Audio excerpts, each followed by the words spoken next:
that we had there. Hi, we were reminiscing on old technology. Now we're here. We're all old. Time marches forward. The good old days where you had to you'd install a game via like 6 discs.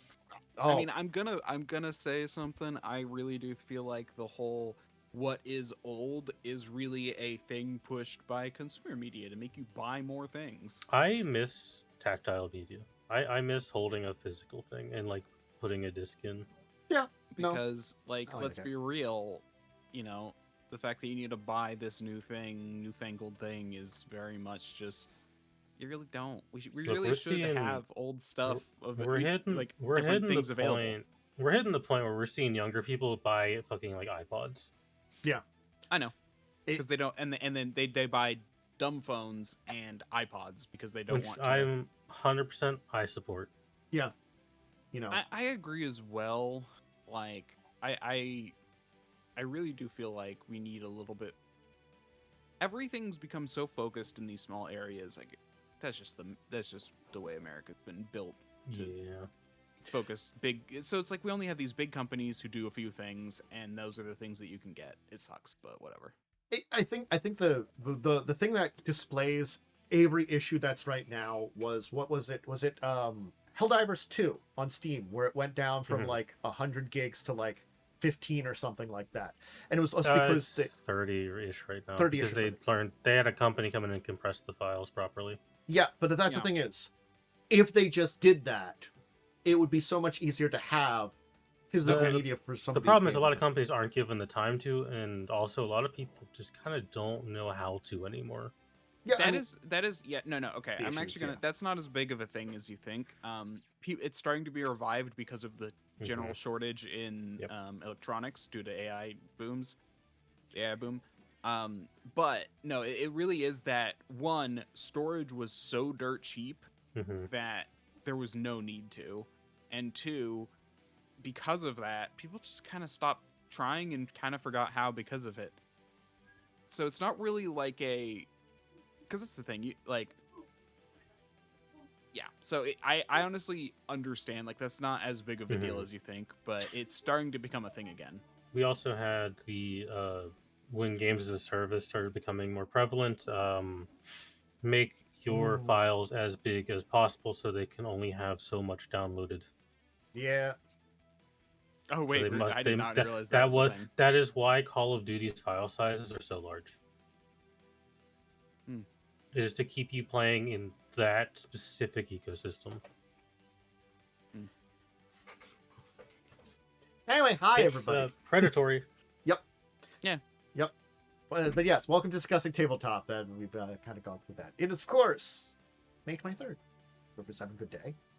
I guess we can kind of dive into how our week went because, this kind of harkens back to it.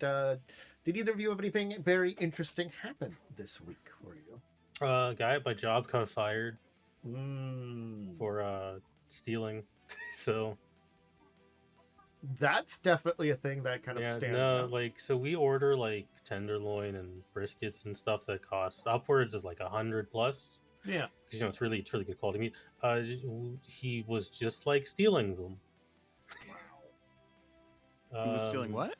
He was stealing like the food we order in to cook, which is very expensive.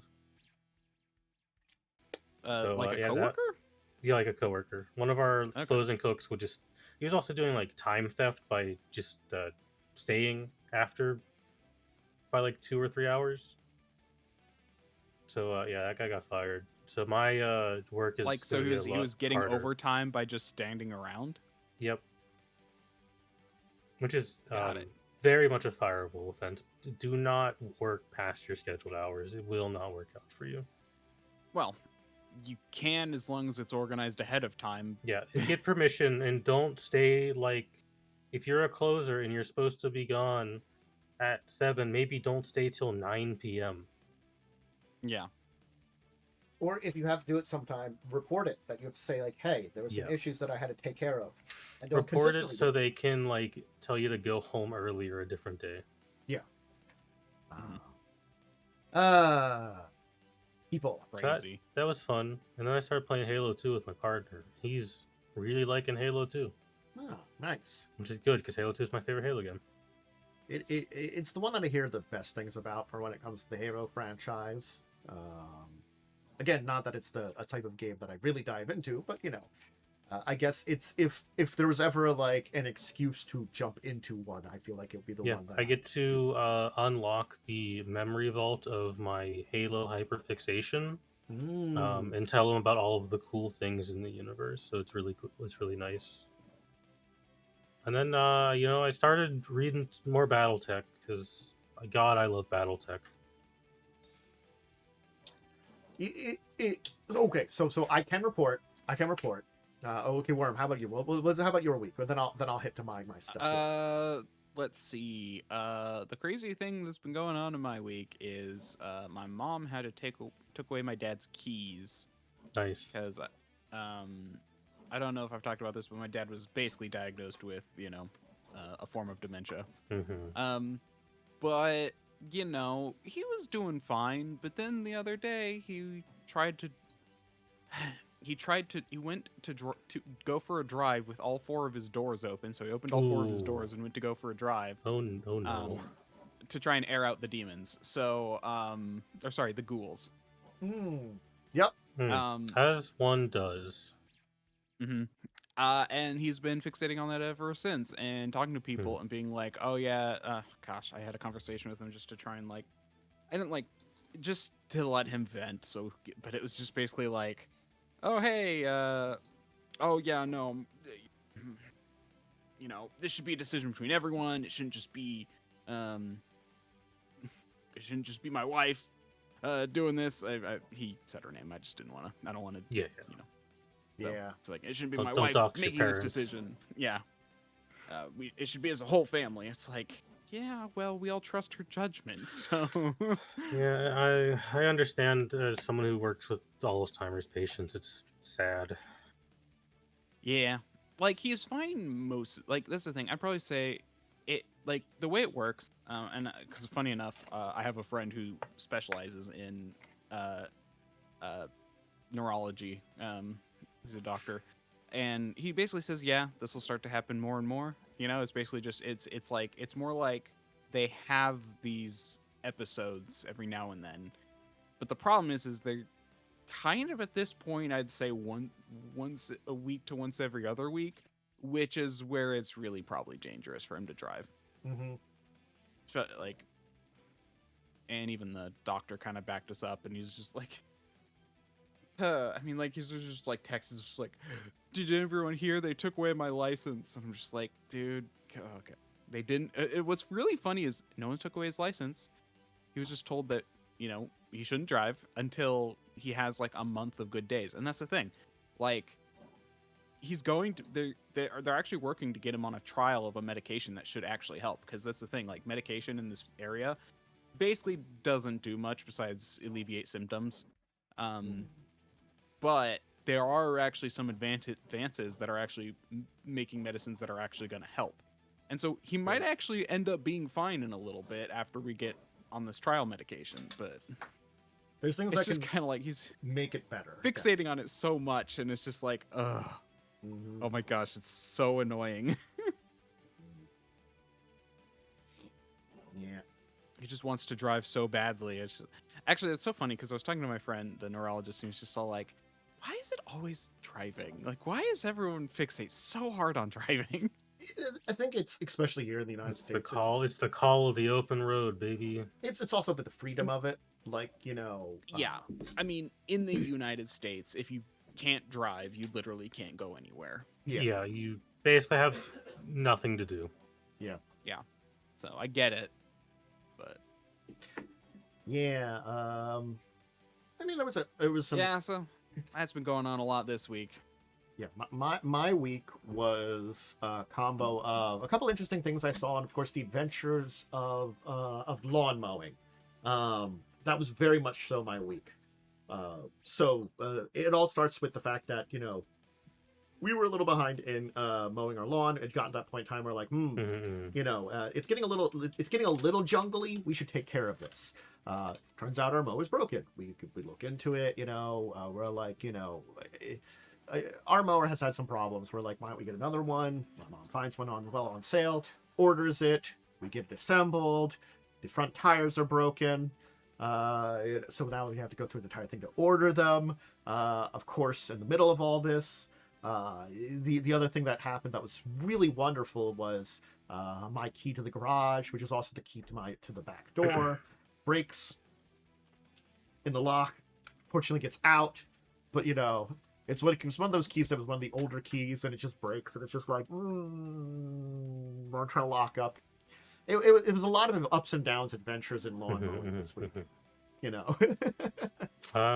I cursed you because the minute you started talking about your lawnmower, the next day, we found out that the engine casing on our lawnmower is cracked. I didn't mean to bring the doom of mower upon you. Power of mower compels you. Well, so we gotta start finding a new one. Yeah. Which is gonna be expensive. I live in an apartment. I don't need a mower. Yeah, it's expensive, and we're probably gonna, in the interim, have to be like, hey, local lawn care service, please deal with this for right now. Enjoy your new brand of weeds.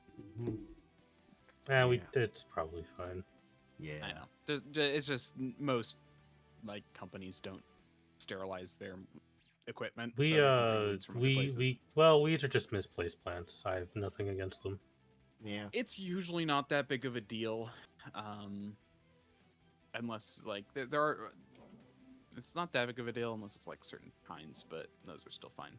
Yeah, we don't do proper lawn shit. We're just make sure the grass isn't too high so it's not annoying, and then keep some wild patches to keep bug diversity up. Yeah.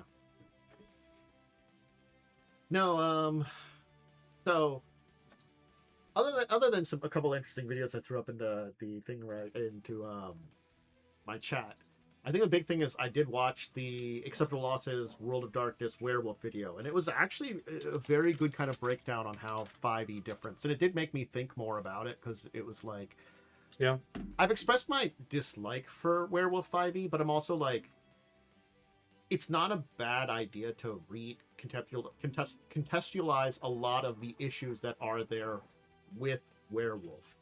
Where I also I want to preface this by saying all three versions of werewolves have lore that contradicts each other. Yeah.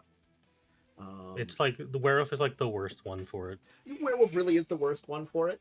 It's one of those things is I feel it's the interesting difference is that there was still some of these kind of weird and issue-y things in even the 20th anniversary stuff.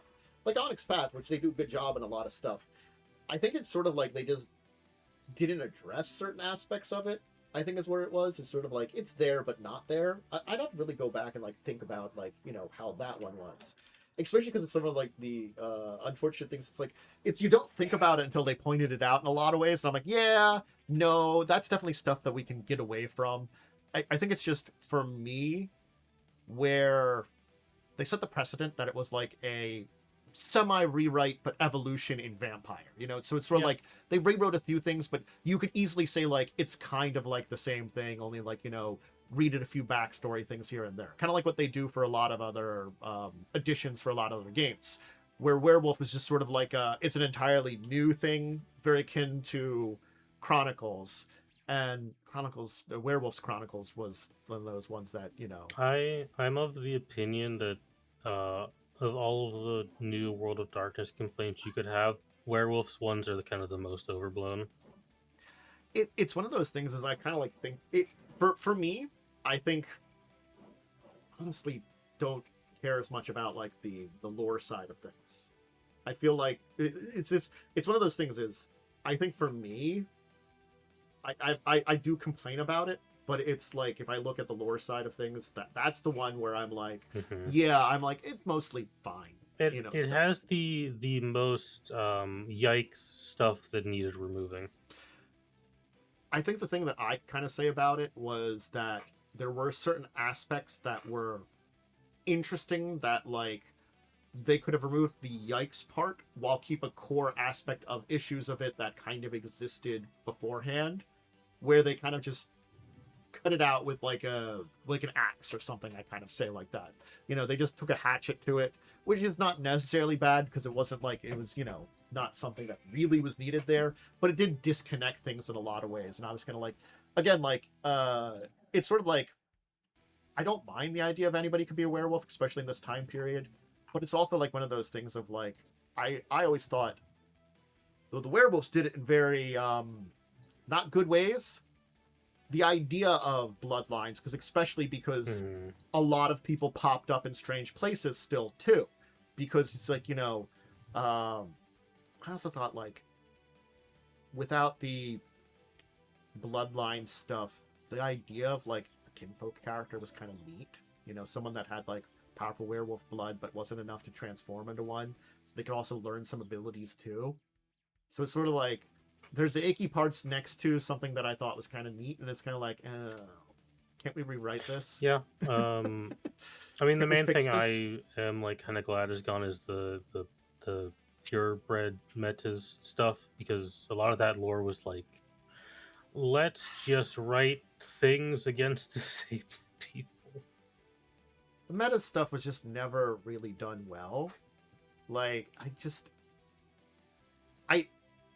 think it's because like I've kind of like in my readings been spoiled by a lot of like the other like changing breeds, the other ones out there, the other Farah. Most of them don't give a rat's ass about that, you know. No. It was just the werewolves. So it's sort of like, couldn't we just have had stuff like that there? Just get rid of the icky parts of the werewolf and just have it like the others. I'm of the opinion that the best way to view new World of Darkness is how Chronicles versus Old was dealt. They're just kind of different universes. Yeah, and pick the one you like the most.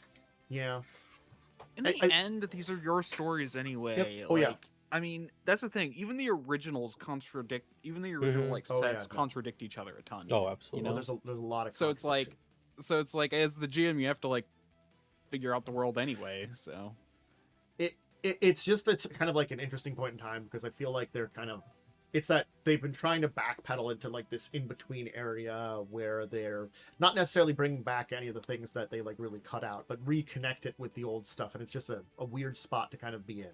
I'm interested where it will evolve into, but it's also the entire thing of like, I think for me, it's the same kind of complaint I had about mechanically Vampire, that like they push certain things with around the rage and stuff like that. I wasn't a big fan of that overall. It's not terrible. It's not as bad as Vampire. It's not as bad. But I thought it wasn't handled as well as it was in older times. Mechanically, some of the things around that stuff too. Hey, you know, at least they got Hunter right. Yes. It's not the same, but it's right. I love it. It's, you know, again, as I said, I like it. Yeah, the World of Darkness 5e is a weird spot to be in, and it's a weird spot for the lore to be in. So I just hope they find a good middle ground, because like as I was saying, like a lot of the books they've been publishing lately for Werewolf 5e I really like, and also some of the stuff they've been putting out for like a lot of stuff more lately, better. Just keep with that, and maybe like, you know, you really can't backpedal the stuff you've done already. Fine. But I mean, keep the advantage that Werewolf and Hunter has is they didn't have a botched release because of content in the book. Yeah. Which led to like several years of not being further developed. Yeah. And I think it's one of those. That was Werewolf, wasn't it? No, that was Vampire, where they made the Bruges Nazis. Yeah. Oh. Yeah. It's something that I think is also going. Okay. It's going on is they have interesting ideas and are just trying to like express them, and I think it's just building up. And it's they want to have this point where they have a good connection to the old, because again, like I think it was the issue I think was with Chronicles was, I think Chronicles was a fine thing, they just kind of cut off the old and put the new, and they didn't express that very well because it was like the New World of Darkness, where it was like, if they just expressed it as a completely new thing on its own, I think it would have been better. But it was like, this is the replacement for what you had, is the way they almost kind of framed it to people at the time. And that's what divided the community, which there was some people that loved it and some people that hated it. And, you know, there's a lot of passion on both sides. And I think both are fine at this point in time, but it was a division in the entire thing. And I feel like there's a little bit of that division in the 5e too. It's not as bad as it was with Chronicles, but it's sort of like they do kind of create it a little bit, unfortunately, where there's a middle ground too, you know? Like, as I said, they have the idea of the end of the apocalypse timeline. That's kind of a really interesting idea. They could just say, you know, it was before this era, more likely those with the blood of werewolves would be born as werewolves. Now anybody, because Guy is desperate. I mean, Gaia might just be dead. That's true too. And the aspects of what remains is driving this desperation. The last, you know, call out or something rather has just awakened, you know, possible defenders. God knows that werewolves were not exactly being helpful. No. So they kind of mixed the old and Chronicles then. Got it. Yeah, pretty much. Yeah. Because Chronicles is just like your heritage has no inclination about whether you're. That's kind of a good way to look at Werewolf 5th edition, is that it's a new update to Chronicles. Yeah. Rather than, because you would just play 20th if you want to play Old Werewolf. Yeah. Yeah. Because I do like Chronicles Werewolf. By all accounts, everything I've heard, the Chronicles versions are very good. So I gotta be honest, like I probably would take, if I was gonna run it. I'm more used to 20th anniversary. I still prefer 20th, but mechanically Hunter never got that treatment. So yeah, that's why I probably. When I first got into World of Darkness, I got into Chronicles of Darkness, and I didn't know the difference at the time, and so I prefer the other ones. Chronicles. Yeah, I think anyone who says otherwise is a chump and should be stuffed in a locker. Yeah. That's why you all are chumps. No, I'm yeah, Tantus. I think it's what it's like. If I was going to run Werewolf at some point in time, which who knows, maybe I will. I've run World of Darkness before. I think I'd run mechanically 20th anniversary, but I'd probably just do what I did with Vampire, take some aspects of what they've done. Like, honestly speaking, as I said, the Age of Apocalypse idea is very interesting, and I like I like a bunch of concepts behind what they do. It's just, you know, I think it's the same thing as I said with Vampire. It's execution that I'm not a big fan of. And Vampire really sucks mechanically with the entire frenzy stuff. Although that might be better nowadays since they've had a lot of book updates. Yeah, they might fix that a little bit too. But it cannot be stressed how bad VTM 5e was when it first came out. Yeah.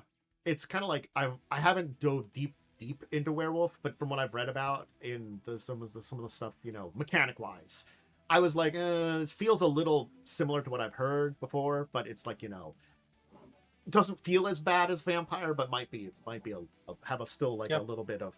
And again, they're releasing books. Maybe that's fixing it too, you know.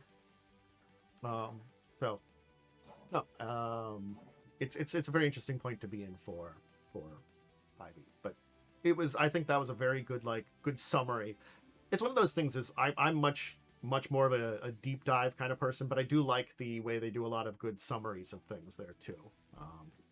And it does seem as though they have a good respect for the various different lores and the mess that it is, which I'm all for that, you know? Yeah, I mean, World of Darkness is like the messiest thing. Speaking of messy, why don't we talk about some topics and we can talk about... Yeah, I'm sure it's been messy this week, so... This Mork Borg game to start out with, I guess. It's on Steam. Yeah, it just kind of got shadow dropped randomly. That's pretty cool. Yeah, it's kind of interesting because, again, Mork Borg's one of those things that I hear more about the mechanics and the system for it. And hello, everybody that's showing up. Rather than the actual, world that it's connected to most of the time. So that's kind of interesting. And I'm curious how much of it is the tabletop in there and the world. I'm not sure. I mean, they do there are dice checks. That's one thing. I'm looking at. I was looking at the. Well, I'm looking at it right now too. But I was looking at it a bit earlier, and I saw that they do have like dice checks for investigating and stuff. So there does seem to be some sort of mechanical stuff, but it also seems to. It does look more like the combat is, not RPG. Seems like more of like an ARPG. Side-scrolling. Yeah. Side-scrolling. It's a hack and slash ARPG. So yeah. With but there are some mechanics, probably in like the story or plot or whatever. It does look like there's like chances to like you can take. Make checks with something, because I see the one thing where it's like you're rolling a die to investigate like a huge mushroom or something like that. So maybe it's like there's interactions. That's what I saw. I'm actually curious. What are its tags? I'm curious about the. He's talking about some RPGs with Mork Borg. Action RPG, hack and slash, side scroller. It has the art style of the books, which I've kind of briefly seen. Yeah, that's the other thing that's very interesting. It's got that punk style. Yeah. Action. Okay, so it's a roguelite. So it is going to be a roguelite. Nice. Yeah, I think that could fit. Certainly speaking, with like kind of a fantasy adventure kind of thing with this kind of system. Yeah. For those who don't know, roguelite is where you have distinct upgrades and things do progress. But the main gameplay loop is the same. And honestly speaking, the RPG elements being light actually fits, because the Mork Borg RPG is relatively a light-based RPG too. For sure. Yeah. So if you're interested in that one, check it out. There's a link there for Steam. Hey, Daggerheart's a year old. No, time's just flying. You put Daggerfall in the docket. I've corrected in my notes now. Pointed that out to him immediately. I saw that and was like, why the fuck are you talking about Daggerfall? This won't be the last time I'm going the to same do thing. that. I thought the same thing, and that is why I immediately remembered that he does this every time we talk about Daggerheart. Every time, I'm pretty sure. Look, most times. For whatever reason, my brain combines them together. Yeah, if you're interested in Daggerheart, it's got a 1-year anniversary. It's got some of those things. One day. I'm more interested in Daggerfall. Please make a TTRPG about that. Like, honestly, because Daggerfall's world is very cool. Oh, having some Elder Scrolls there too. Honestly, that's fair. I think Daggerheart has its place. Sorry, I'm looking at the chat. It's like I did not like Daggerheart. I honestly can see it, because I actually don't think I would like it as a main game for me either, mainly because I love tactical play, and it really doesn't have any. I've only made a character in it. I've never played it. I like the character creation though. Yeah. I read through the rulebook. I read through rulebooks for fun sometimes. I felt the character creation was a very smooth experience. I mean, that's a good part about a lot of games, when you have a good smooth experience. So, but yeah, it's got an anniversary. So we have we've had a few of these, haven't we? Canceled D&D video games. Which ones got canceled this time? This is the one that the studio that was behind the Fallen Order games was working on. Oh yeah, I mean, most games that get like initial funding never come out, so I'm not surprised. One I did want to talk. Sorry, I was reading through this little article, and I do think it's kind of cool that they're going to add their like new content to the SRD. That's good. That's good. So it's not like it's not going to be D&D where they keep only the core in the SRD. I mean, at very least for this game expand it. That they canceled, it was still in the pitch phase. They hadn't made any major developments. They were still early on, which is a terrible point to be in. It's not like you've got part of a game made, but it does feel like Wizards and Hasbro's just throwing everything at the wall and hoping something sticks a little bit. Yeah, that's unfortunately just how it goes when you're trying to like scout out for capture games. Baldur's Gate 3's success. Yeah, I mean, I'm not 100% convinced that Warlock game's even going to come out, and we've seen a trailer for it. You know, like, what is annoying to me with all of this is just like every month they're like, new thing canceled. We just this happens a lot. We just hear about it a lot more now. Yeah, I do think that's the big thing that we're hearing a lot more is we're both hearing about it, and we're also paying attention, I think, to a little bit about more too.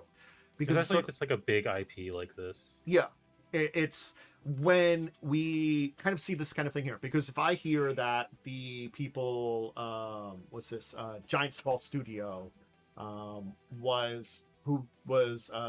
this the director though who was behind the Fallen Order games, so certainly speaking, has a kind of style of kind of stuff. Granted, it might be a completely different kind of game or something like that, but when you hear that kind of director of those games, I really like those games. That was like the best thing to come out of that group of people. Was that EA in like forever at this point in time. I mean, last decade. I think it was the only I did buy on sale, but it was like the only thing I bought from EA for any point in time at this point. I think it is I think both of them are very good. The only problem with Jedi Survivors, it ran like kind of bad on PC for a while. Yeah, I think it's fixed now though. Yeah, so. It was okay when I played it, but I understand like it wasn't. Well, also it commits the sin of, hey, remember this Star Wars character? Yeah, I think what feels different with all these D&D games though, because I feel like a lot of studios do like scrap things constantly, but I feel like with D&D it feels different, and I think it's because they hype them up so much more. They like try to hype them up every single time, and it's almost like Boy Who Cried Wolf at this point. It just feels bad. I think in most common things where a studio is working on a game, they might be like, hey, we're working on these couple of games, we're developing them, they'll announce, or like some TV series or movies, and they'll put a big announcement of a bunch of different things they're working on, and then a couple of them get shelved here and there. Like, we may look into them, oh, whatever happened to that? Oh, it got scrapped. We don't hear about it. They don't say anything about it unless they come to a point in time where they're developing it, where we're hearing about it more. And also it feels like sometimes they're like scrapping it more than just after the pitch meeting a lot too, so we're paying more attention to what's going on with Dungeons and Dragons. It's not just here where it's in that early concept phase where this happens. You're also gonna see a lot of this when the company that owns D&D is investing $1 billion into video games. Yeah, I just feel like they hype it differently than like video game studios do, because like video game studios are like, we have this new idea, but like I don't know, it feels different, and I don't know how to describe it. I think it's because D&D is such a not video game thing most of the time. Because we really only got we've gotten good D&D games with they're not all Baldur's Gate 3. Yeah. Right. Yeah, but I just feel like they're trying really hard to like make a video game that's successful. Absolutely. And so they're hyping up every single one as much as they can, but then like half of them are just disappearing. If this canceled. Warlock game comes out, it has a good chance of being like pretty good. We've seen the trailer, I still don't believe it's gonna come out. What I also find really funny is I feel like the ones that are underhyped are the ones that tend to actually succeed. Usually, yeah. Yeah. Unfortunately, it is definitely one of those things, is figuring out what's going on with D&D right now is a mess. I think, we have to see how the new guard does things. I think the big thing that we'll see is how well this Ravenloft book will be. I think that's going to be like the proving grounds in a lot of ways. Like, a little bit I've seen about it, it looks pretty good. Like, I didn't talk about it because we talked about it last week, but I was reading up on the brief summary they gave of like Evansbane, one of the characters that they didn't have before, and I'm like, the animated sword, I'm like, that sounds like they're capturing the essence from the old one, updating it to new, and fixing the problems they had with it, which is the thing I asked for. So it sounds like the old one, but it could be kind of its own thing, but also kind of fits along with the concepts that they had. Again, like, I don't mind rewriting lore. Like, goddamn it, it's the entire thing. A lot of times, also with lore in Ravenloft, it sucks, old lore. Yeah, Ravenloft is a kind of forgettable lore. Yeah, but I always feel like usually they had a concept or direction, either with the Dark Lord or the Realm, that they were going for in a lot of that old stuff. And I feel like that's the kind of thing of like, usually those are pretty interesting, like, and I like that kind of thing to take that and go with it, especially if you're linking to the old stuff. I have a little bit of faith because the Eberron book and the Faerun book were both pretty good. Yeah. So we'll see. But speaking of D&D video games, the Neverwinter MMO is getting a new module. The Biting Still Cold chugging module. along. Still chugging along. So I just wanted to throw that out there. I have a lot of friends who still play this game. Yeah. So, hey, new module for Also, those yes, the D&D TTRPG has lost its soul currently. It's pretty meh. I am people. We'll get back. inclined to disagree, but I'm also someone who writes most of my own stuff, so... That's the thing. I feel like the core of D&D has lost its soul, but the fan content is so on fire right now. Look, we have to match up with those, like, it's instead of the 90s movie how Stella got her groove back, it's how Wizards got its groove back. Come on, Wizards, you can get your groove back. I think Wizards is going to be on an upswing because again, the last 2 setting books have been pretty good. So. But people don't really care about setting books; they care about core mechanics. It's the other thing that I'm feeling positive about Magic also, because hearing that, like, the 2 high-selling sets for Magic in, well, not of all time, but out of the Universes Beyond one, and their Universes Within ones, were the last 2 they just came out with. If they keep doing that, it's just, it's like Lorwyn and, well, I think Lorwyn was also a while ago, but Lorwyn and Strixhaven were just great. And so I'm feeling positive about that one, and they sold very well and were very popular. Hey, keep up with this stuff, please. Yeah, I think they're gonna start seeing proper lessons to be learned. Yeah, and it'll get a little better. It won't get back to what it was, but it'll get a little bit better. Yeah, and then Chris Cox will blow it all up in like 5 years. Yeah, he will. So here's an interesting topic I wanted to kind of dive a little deeper into because it's a very interesting place to be. Achtung Cthulhu. We've talked about it here and there. It's the kind of Lovecraftian World War II shadow battle kind of thing. Modifius is not developing for it anymore. But they're doing this on purpose. They've chosen to step away, that they feel like they're at a good spot in their story, and they're turning it over to a world builders program for people. And they've said, like, oh, we might come back and make new books for it, but for now we want the community to build for it. That's a really fascinating direction to go with the entire thing. I've never seen a tabletop company be like, hey, this product's done, it's basically yours now. Yeah. Also, to be fair, I get it. There is only so much you can do with World War II fighting Cthulhu. Yeah. They basically hit up all the major points in the battle and stuff like that. They've done a bunch of major storylines related to those things. So it's sort of like, yeah, there's only somewhere to explore with that, especially because, like, it is specifically supposed to be, the European front that this is focused on too. So there's only so much you can do with that without it is specifically the Nazis. Yeah. So if you're only focusing kind of on, well, storyline, if that's the direction you are at, it is a weird thing to, where can you go beyond what they've done? I think it's that, yeah. That's the word I'm trying to say. I mean, I think there's a lot you can do, but I also agree that it's like, I don't know enough about like how it actually works currently, so I shouldn't say anything. Well, so Achtung Cthulhu is specifically as Nazis. But you could obviously like expand it to be Italy, Imperial Japan, more of the Axis, maybe even get the Soviets in there. Yeah, there's definitely like directions you could take with that. But the thing is, they've just been exploring the kind of basics. Yeah, basic World War II. Very Wolfenstein, very pulpy. Yeah.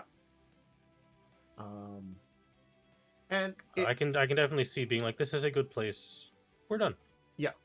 They've done about 50 products. They feel like they've kind of hit where they need to. And I think it's what they're saying. Like, I feel like what it is like the team that's been working on it is like, hey, it's not that we won't want to work on more, but we just don't have any really great ideas to develop. And I think the idea of like the world building program that they're kind of putting out there is like, yes, you can write your own material, you can know your fan things.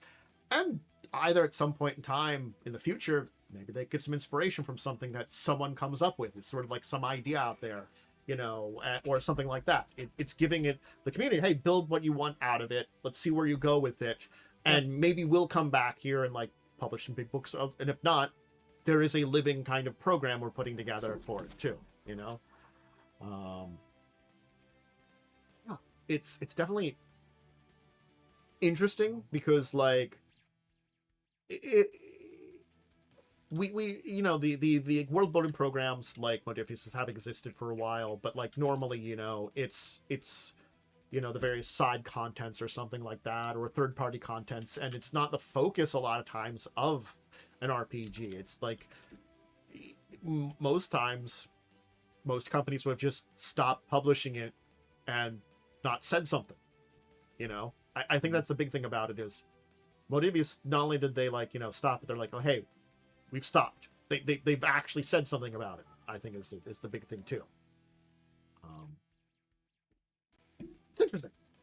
And it does kind of put things in a little bit interesting light with Modiphius for me. Like I've always enjoyed Modiphius a little bit. You know, I thought they've done a lot of good games, and it feels like their good company does a lot of good things. But it's like it's a big thumbs up for me for these guys. So yeah. It's just a really interesting topic, and I wanted to kind of point that out. I am of the opinion that if you are a creator, it is always good to step away from the thing you created and give it some time alone. Yeah. Mm-hmm. Yeah. So, but yeah, that was an interesting little kind of like side topic there that I thought was a very interesting one to kind of dive into a little bit here. But yeah. So, Commissar Cain's around. Yeah. I'm going to be of the opinion with what I've heard about Commissar Cain is. So we've got to talk about this. Sure, we'll take a step back here, but I'm going to take here. I thought he was dead. No. Any name, like all, like much like all good named characters, they're only dead until they're needed again. Gotcha. So, Commissar Cain as a thing, if you don't know about it for Warhammer, because I've actually seen a few videos about him. I heard about him by name before, and only recently in the last probably month learned about who the hell he is. He's very funny, and I do like him as a character because he's the guy that got into a position of basically authority in Warhammer 40k as a commissar, tried to run away, accidentally discovered like a secret, another invasion force, got reported of it. Basically, he accidentally got successful. Yeah, so like basically he stole a tank to run away from a Tyrannid swarm, only to then discover a larger Tyrannid swarm, then to run back and warn people, and everyone's like, oh man, he bravely went and scouted to make sure we were safe. He's a hero. And that just kind of kept happening to the point where he then eventually just gained the title Hero of the Imperium and is the single greatest hero the Imperium has ever seen. All of his books are him just failing upwards. Yeah, he is one of the most confident people in the galaxy. He has basically imposter syndrome.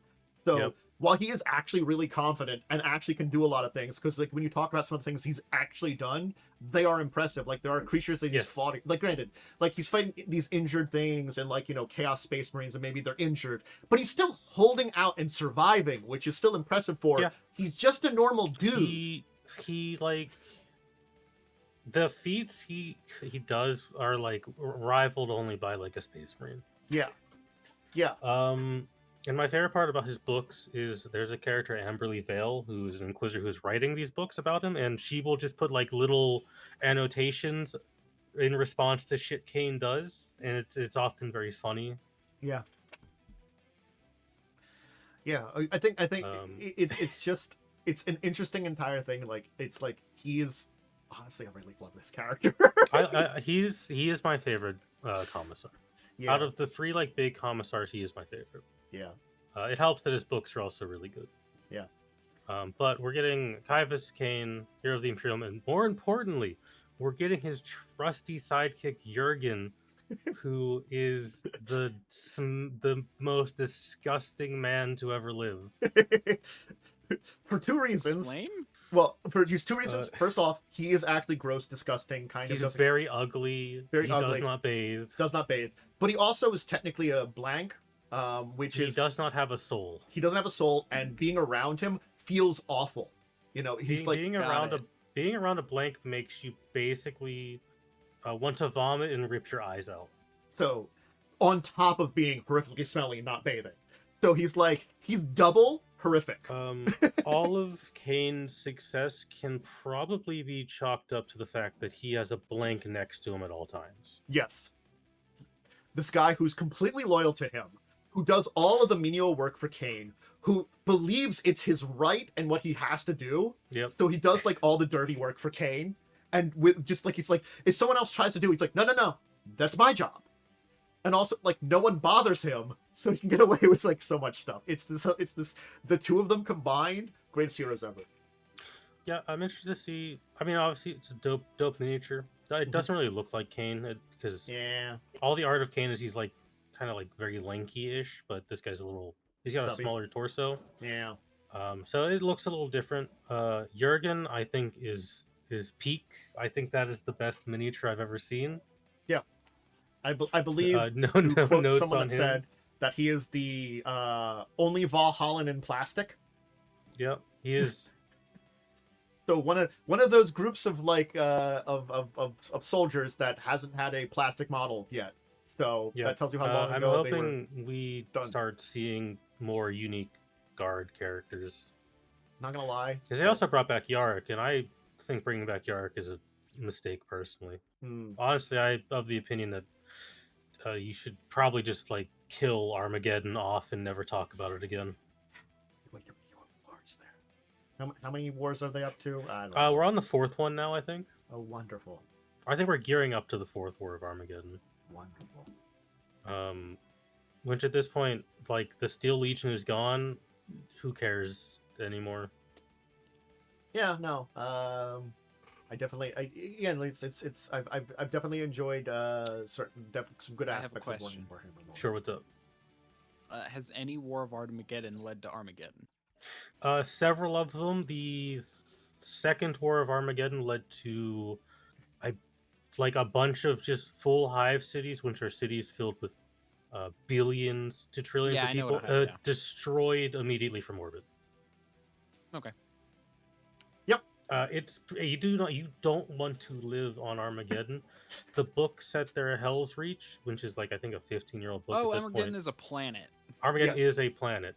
Yeah, that makes more sense. I thought they were like just like it wasn't. I don't think it was originally named Armageddon. No, but it's been named Armageddon. I forget what the original name is, but it's the Orc homeworld, and it's called Armageddon because they've retconned why it's called Armageddon.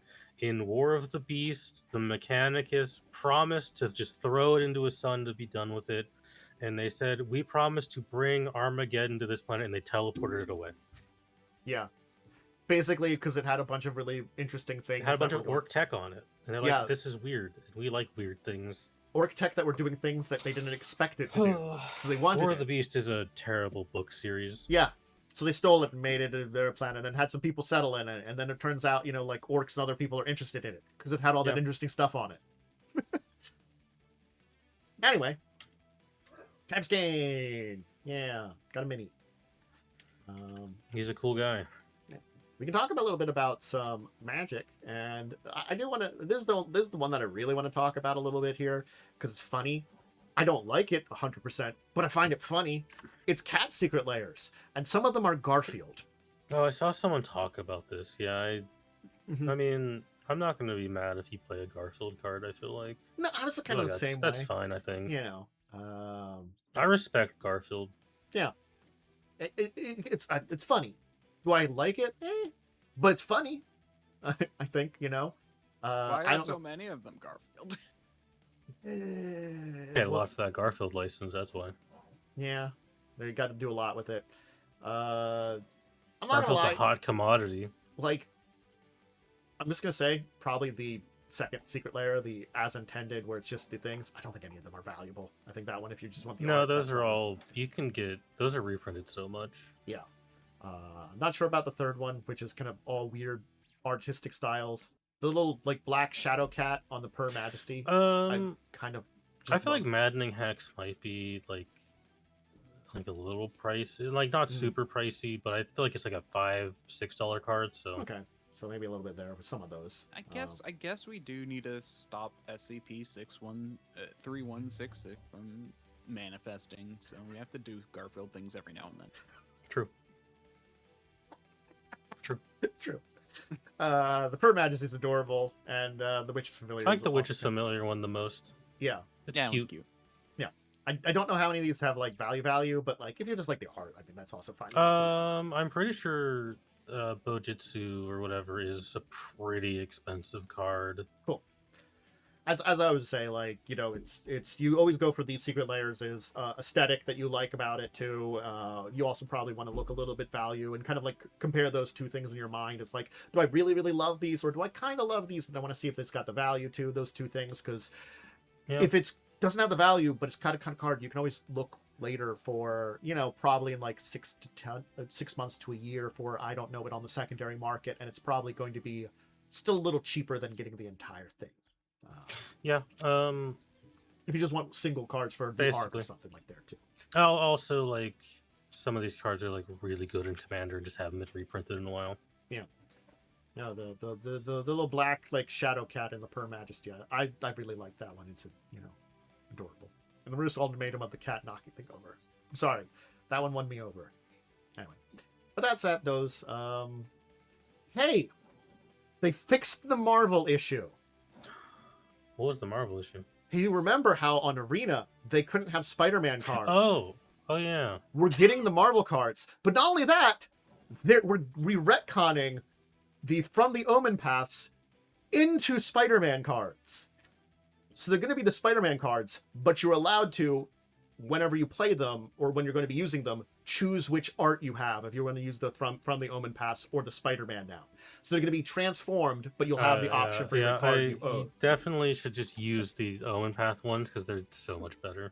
Yes. But they technically will also be Spider-Man now. But the thing is, it sounds like if you get any more, they're just going to be Spider-Man at this point in time. It's good that it's fixed, at least. That was kind of weird that it was an issue. Yeah, it really was. So, but yeah, June 16th, they're having that update and changing that there too. Yeah. I'm curious, like, were they able to do Final Fantasy in Arena? I believe they were fine. The only one they had problems with was Spider-Man. I have to assume it had to have been something with like Marvel Snap. That's the only thing I can assume. I also wouldn't be surprised if, you know, because like, don't two people own Spider-Man? Yeah, so it could have been Sony being like, no. Yeah. I think the thing that I'm going to say now that I'm kind of a little annoyed about is because from now on, the Through the Omen Pass will be style cards you're going to have to purchase with gold or gems. That does suck. Everything is from now going to switch over to Spider-Man, where they had it before. And if, honestly, as we said, Through the Omen Pass was neater, like art-wise and stuff like that, after June 16th, you will not be able to get any more of it.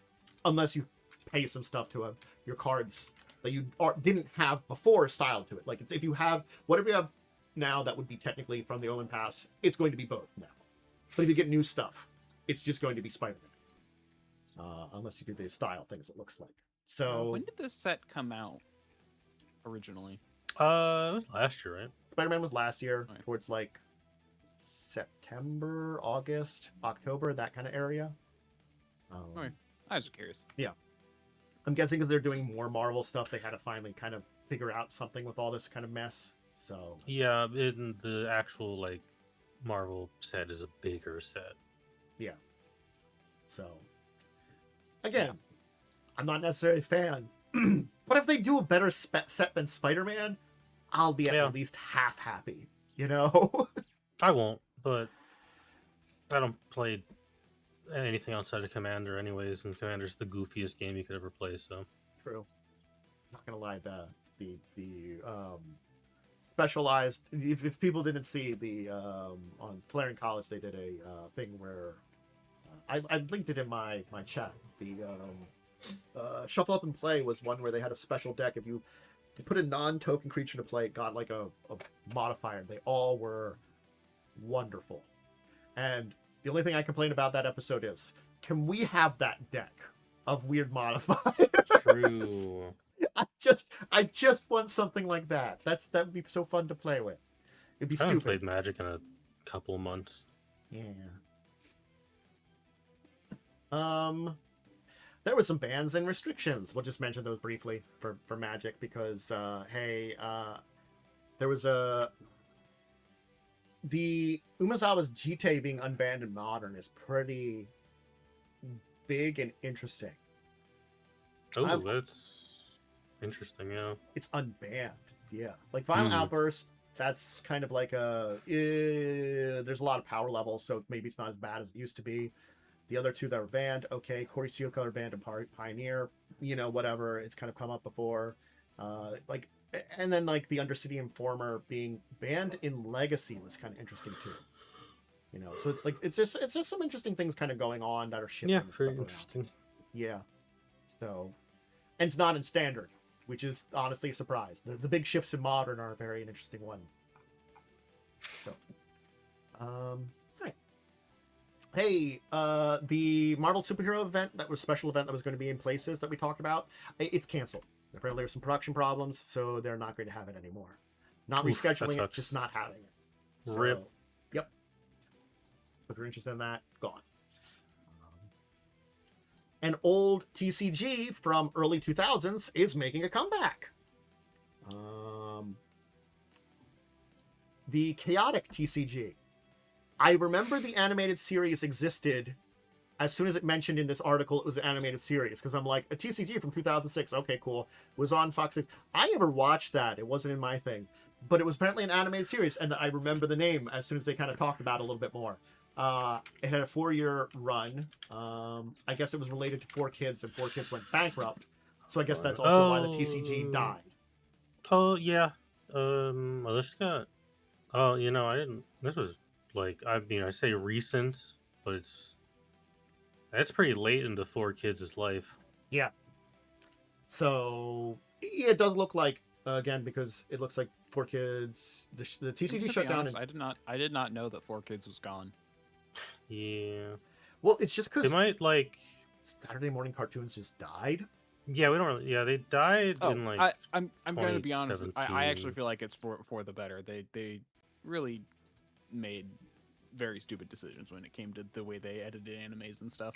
Their dubbing was certainly something. Uh-huh. It was something jelly donut. Yeah. Yeah, I mean, yeah. Jelly donuts,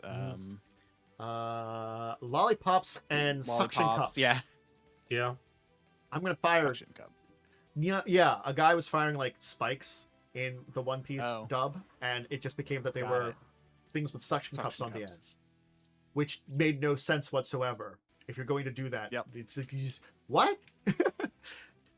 it's hard to edit, yes, but they went extreme and just anyway.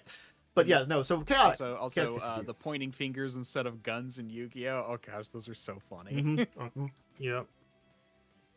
I still wish we would have gotten the that one episode of Pokemon where just 4 people pull a gun on Ash. Yeah, I think that would have been very funny. So apparently there is enough of a community that has been interested in this for it to come back. I'm guessing because it had a 4-year run, it was moderately successful, and it sounds like the entire thing got shut down because of the bankruptcy with 4 kids and stuff like that, because it was deeply related to that. Yeah. So yeah, it coming back. One of those cool niche things. Yeah. That's very, very cool in my opinion. Yeah. Getting some physical cards again, organized play, coming up with a progressive web app. They're doing a lot to kind of relaunch things and come back. In this current day and age, where honestly speaking, it is a little different as it does. I do feel like a lot of people that do play TCGs usually play a couple of different ones or collect a couple of different ones generally to do stuff. So it's not just, there is space for more of them, and it sounds like, if they can get back into it, cool, great. So good. Hopefully they have a nice, successful relaunch and return in October. I like when these older games get a little bit of rebirth, because some of them weren't bad, but various things happened. I mean, I'm gonna look back at the 90s and say most TCGs there like 75% of them, I'm glad they're gone, but there's like a 25% about like, oh, you came out during the 90s rush of TCGs and CCGs.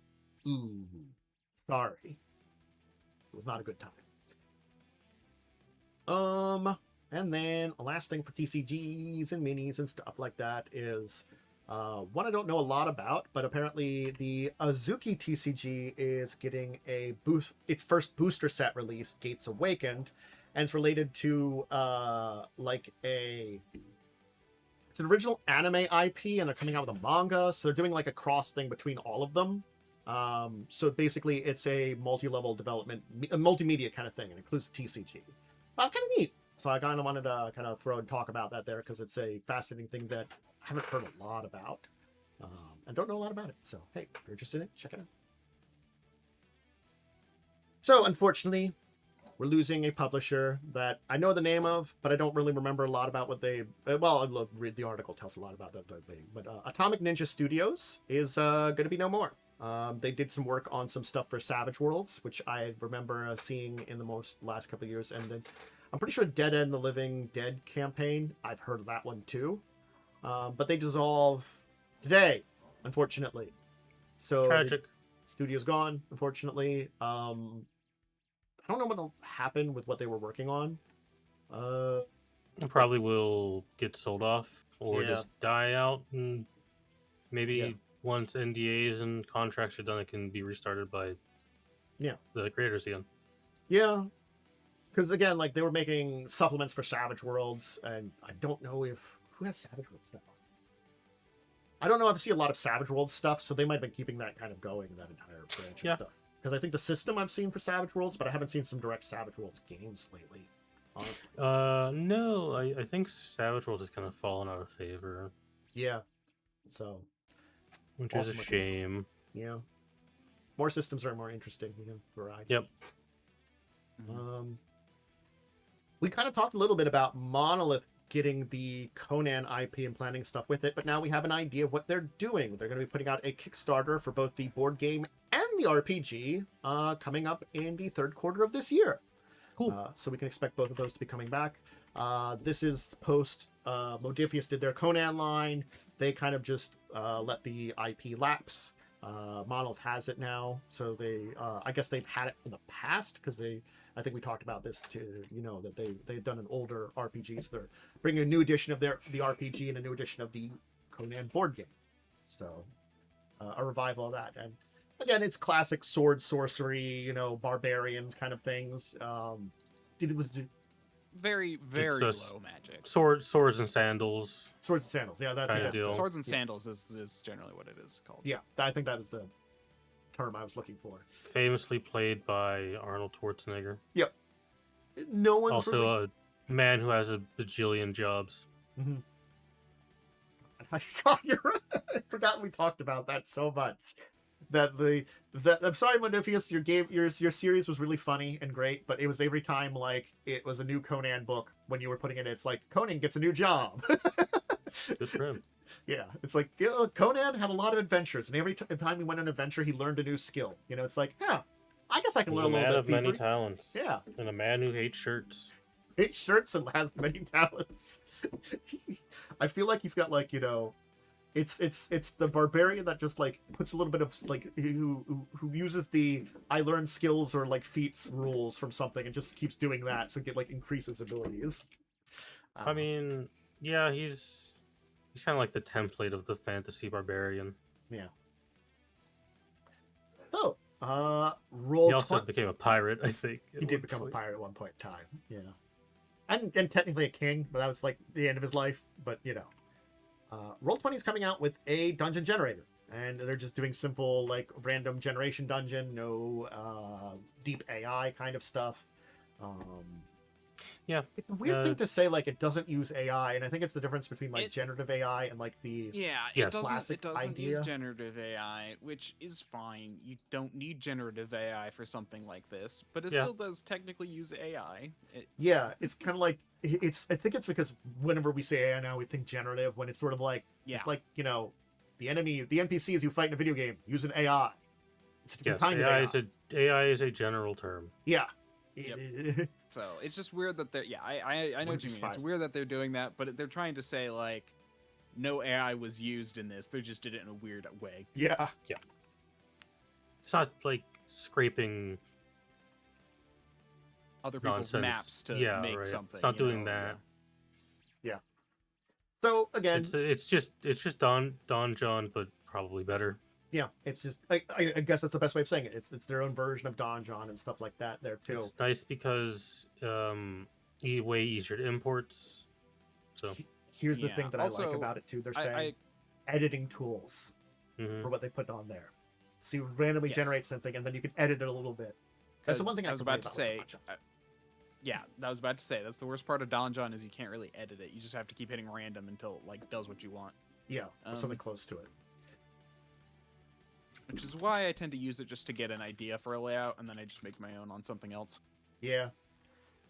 So yeah, random dungeon maps in Roll20. I'm very big cool about that. Giving a thumbs up. So I'll maybe have to try it out and see what I can come up with. Not that I've got a good game to use it with right now, but still.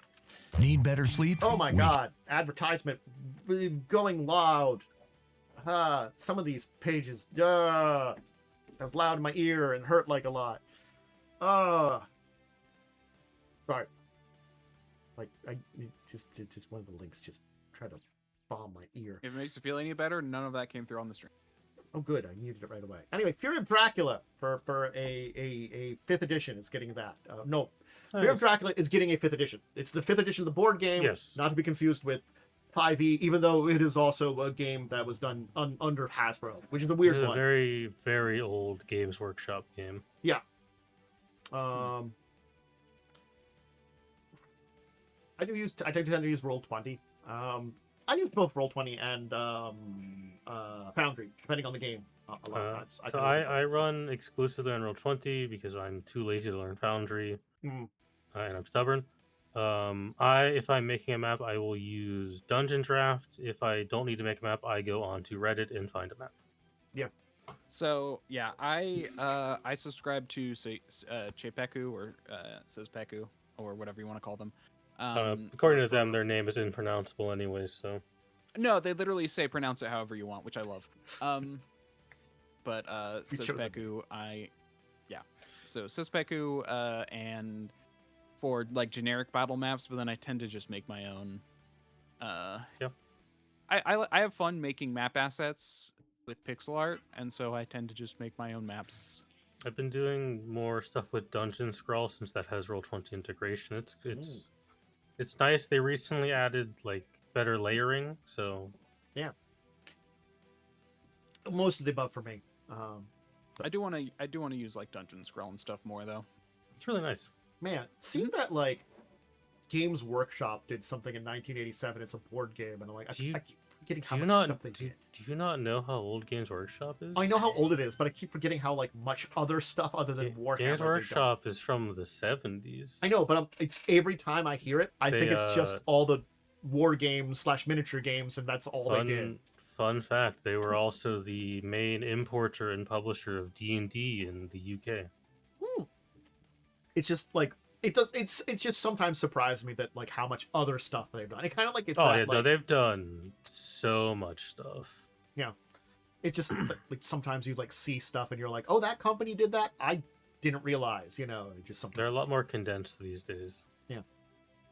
So it seems like 1987 was the first edition. 2006 was when we got Fantasy Flight version, and a 2015. God, I forgot Fantasy Flight. It's ancient. Which doesn't sound a lot, but so WizKids did the 4th edition. Gotcha. And now we're getting the 5th edition because now with Hasbro and under Avalon Hill banner. And Avalon Hill has done some good things, so hopefully it'll be a good version of it. I can say I give them a thumbs up. They've done Betrayal at House on the Hill, and I really like the versions of the game. As a little fun fact, the real reason that we have Warhammer 40k is because Games Workshop used to do the Judge Dredd stuff, and they were like, well, let's make our own game. And then they just used a bunch of their Judge Dredd minis, and that's why the Arbites look like Judge Dredd. Yeah. It's I think they wanted to do after doing, because fantasy came first, and they just wanted to like do something more sci-fi. Had the Judge Dredd stuff, went that direction. It's very interesting evolution. The very easy to say game name, Rogue Traitor Warhammer 40,000. Yep.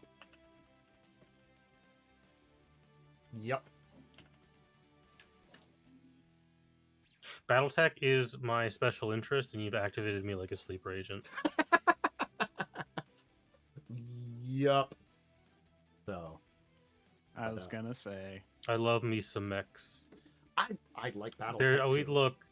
I have to stop myself from talking about BattleTech because we've been Cell, Lightning, and I have been having discussions about mechs in D&D and like running Lancer, and I'm like, well, I'll run BattleTech, and I'll just, because I know BattleTech so much, so I've just lore dumped in that chat about BattleTech for the last 2 weeks.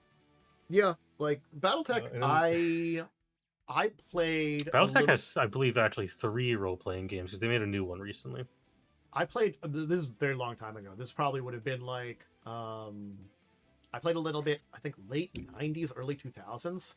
Whatever edition was then, and it was the version of the game that was like, it was the RPG, but you would like, you had the big board for doing like the mech battles, so it was like the miniature mech battles, but it was also like, you know, you did the RPG stuff and built it, all that stuff, but so, you know, it was a combination of like it was very Fallout, is it Wasteland Warfare, the one that's kind of half RPG, half board game, half miniatures game. That's the version I was doing for that entire thing. So it's like, you know, I'm trying to remember what the old, like the super old BattleTech RPG is called, because one of the newer ones is A Time for War, and then the newest one is Mech Warrior Dynasties. But I'm trying to remember what the old one is.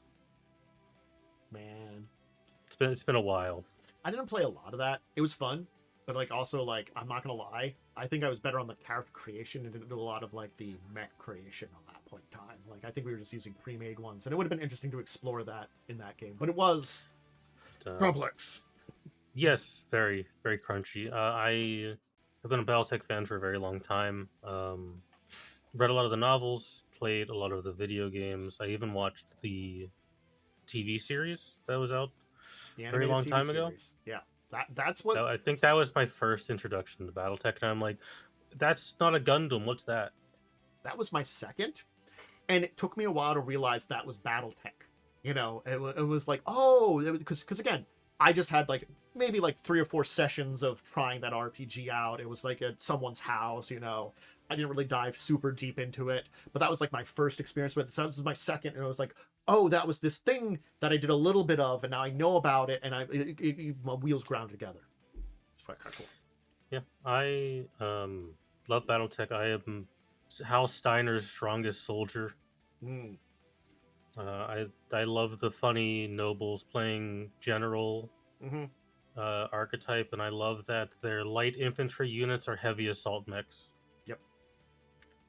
I will also throw out there, because I've talked about it before, I found that the BattleTech video game that came out was fine. It wasn't for me because, as I said, I liked when I was managing one mech. They gave me like 5, and it was too much for me, and I was just like, this is too much management. Yeah, no, it's a lot. I genuinely think that it still impresses me so much that the BattleTech video game managed to, in its opening cutscene, compress like 800 years of setting history into a coherent 2-minute cutscene. You're not wrong. And it gives you like the perfect explanation of what the universe is without saying anything. Oh God, you're not wrong. We got a few more news topics to hit up though. We can finish up those though. Maybe hit up some stuff after we're done there. So Embracer Group is basically kind of splitting up a little bit more, sort of splitting up. They're continuing that entire thing where they're kind of dividing up things into sister companies or maybe sub companies or stuff like that. They've seen the success. The collapse continues. Yeah. Effectively, what's going on now is they're doing it on purpose because they've kind of seen the success of the spin-off groups having more focus than just the one big group. And now, so they're putting like things like Lord of the Rings and Tomb Raider and a bunch of their video game IPs under one group, kind of like there too. So we'll see how that goes, you know, as a new license. I hope it leads to these. IP is becoming like revived because they're sitting on a large graveyard of IPs. Yeah. We are getting more Tomb Raider stuff. Lord of the Rings. Supposedly, there's a new Deus Ex game in production. Supposedly. We do know that the people are doing that new Kingdom Come Deliverance are doing another one. They're also working. They're doing a Lord of the Rings thing now, I think. Yeah. Which I think is probably. That's Kingdom Come Deliverance. I'm not excited for because the people who make KCD2 keep saying dumb shit. Yeah. But Dead Island, Darksiders, Remnant, those are interesting ones that we haven't heard a lot about. I almost made my. Yeah, Dead Island can stay dead because that franchise sucks. Yeah. Yeah, I've heard. I look at it and I'm like, there was an interesting idea here. And then I stop. Because that's all I can say about it. Anyway, there's one last news story then, which is a weird one. Catan Studios is going to be doing something related to Bluey. The Catan people. Which I've heard about doing no other game other than Catan. Doing this. They had done apparently they had done a Bluey game before, and they have a full license agreement now with them in the tabletop industry. So I guess they had done one game before and part of a deal, and they're doing more of them. There's gonna be a Bluey movie, and they're gonna put stuff out related to it. Oh. Are they gonna? You know what? They're gonna do a Catan game with Bluey. Oh, what the hell is that gonna be? What is Bluey? An Australian kids thing. Okay. It's the blue dog. Okay. It's the blue dog. It's BBC, which is Well, it's out of Australia, but it's BBC Studios. Yeah. Okay. I mean, yeah. Cool. Good for. But it is like. How do you do it? Huh. You know what? I'm not gonna ask questions. Just make it. I'm fairly certain somewhere. I didn't really watch it, but I'm pretty sure someone that I know that streams played like one of their games for fun. I think Ray did. Ray did it. Ray couldn't upload it. He couldn't upload it, but I just remember that it was a game. What game? It was a kids game. There was a Bluey game, and someone played it. I still remember him playing the Peppa Pig game and being jump scared by the in remembrance of Queen Elizabeth II. Right. Because a version of her was in that. Yeah, she's a canon character of the Peppa Pig universe. Look, man, I don't know. I support getting weird with your IPs. It's one of these things. Is I feel like I'm not saying it couldn't work, but I'm curious as to how much are they going to make it like a kids version or maybe like a family version. I will take this over another fucking Monopoly board. Yeah, okay, you won me over on that one, definitely. A Catan board of something. Because I'm not gonna lie, there's been some weird ones. Like I can point out a few of those like weird Catans that were fine because they were interesting ideas. Like there was, I think that Star Trek one was okay. It was weird. It was kind of Star Trek-y, but they had enough like different stuff that it worked. I think that's what I say about it usually. It's like it's sort of like it's the base game with a little bit to make it feel like that thing. I don't mind it. Kind of like some of those weird like there's like weird clues and stuff like that too. And I like Clue. I'm one of the few people that like it. But when you give it like a weird facelift that's kind of interesting, it's fine. Yeah. I feel like it's gonna probably be a little bit simpler and tailored for kids in some way, but hopefully. Might still be fun is the thing. It's a Catan. Yeah, I like Catan. Unless they're shooting to that furry subgroup that's kind of similar to bronies that like Bluey instead. I haven't played Catan in a very long time. It's I don't mind playing it once every few years. Last time I played it was in college, which was 10 years ago. It's something, been a while for me too. It's something to pull out once every few years just to do a game of it or something like that. Maybe not the base game, but one of the weird versions of it. Because like, do I know what I'm doing here? I don't know. So if you screw up, you screw up.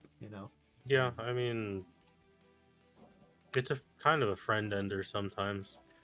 Yeah, it's one of the few games I ever table flipped. Mm-hmm. Unfortunately, it's a game that you can definitely go directions for that you have to be careful with. I'll say it that way. Don't be a dick and block your friend in on like turn 3. Yes. Yes. When the thief comes up, don't always put it on one friend. Yeah. Mm-hmm. See, that's I think that's why we were able to play it a lot more in the group with like Joe and Blaze. We always did throw it into areas that people weren't until someone gets to that like half 5 point range. You know, once you've got like half the points, you're like halfway to winning. Then when you can start like targeting whoever gets like, you know, oh, did that guy get like a thing that he gets like 5 resources from for like having 2 cities and a thing around it? Then I'm gonna throw it over there. You know. Stuff like that, when it becomes a reasonable thing, or like someone has a large has a lot of points and a large hand of cards or something like that. You know, you have to wait until it's a reasonable point in time for it. Anyway. So, I have a topic today. That was an interesting one, and it's one that I thought about talking about a little bit a while ago when we were talking about some miniatures related things. And I was thinking that why don't we talk a little bit about like the advantages and disadvantages of in a conceptual thing, because hey, money is not something that I really want to bring up here because it's all going to be expensive. Between miniatures games that have you build more custom teams versus miniatures games that you purchase the team as it is, something like Warhammer versus HeroScape, yeah, where you know do you mean like where you purchase individual models versus like buying a set? Something like that, like kind of deal, because like HeroScape or certain like miniatures war games, you'll buy just a specific grouping of them. To be honest, HeroScape is the only one I know of where you can buy it. Because in Warhammer, you do buy box sets, but you're not beholden to only using the box set. I think the thing is, for Warhammer box sets, I feel like in like 95% of the time, they are going to be a starter or part of something you're going to be building into, you know. Well, usually, yeah. I mean, you're going to buy a box set of like 10 intercessors. What I mean, like, right? would be like, I would buy that box of 10 intercessors, and that would be what I play with, and that's the only thing available to me. Because I think there's a couple of games that are like they start out with that. They do expand to some things. Like I think like the Fallout miniatures game started with I'd buy these different factions, and then expanded with some extra stuff for those factions. But it generally speaking starts out with that, like, I invest in the one thing, and I could probably play with that one thing because I invested into it. Or like, you know, there's miniatures games that starts with the one kind of group that you have. For the sake of this discussion, I think we just leave Warhammer out of this, because Warhammer is like all of this.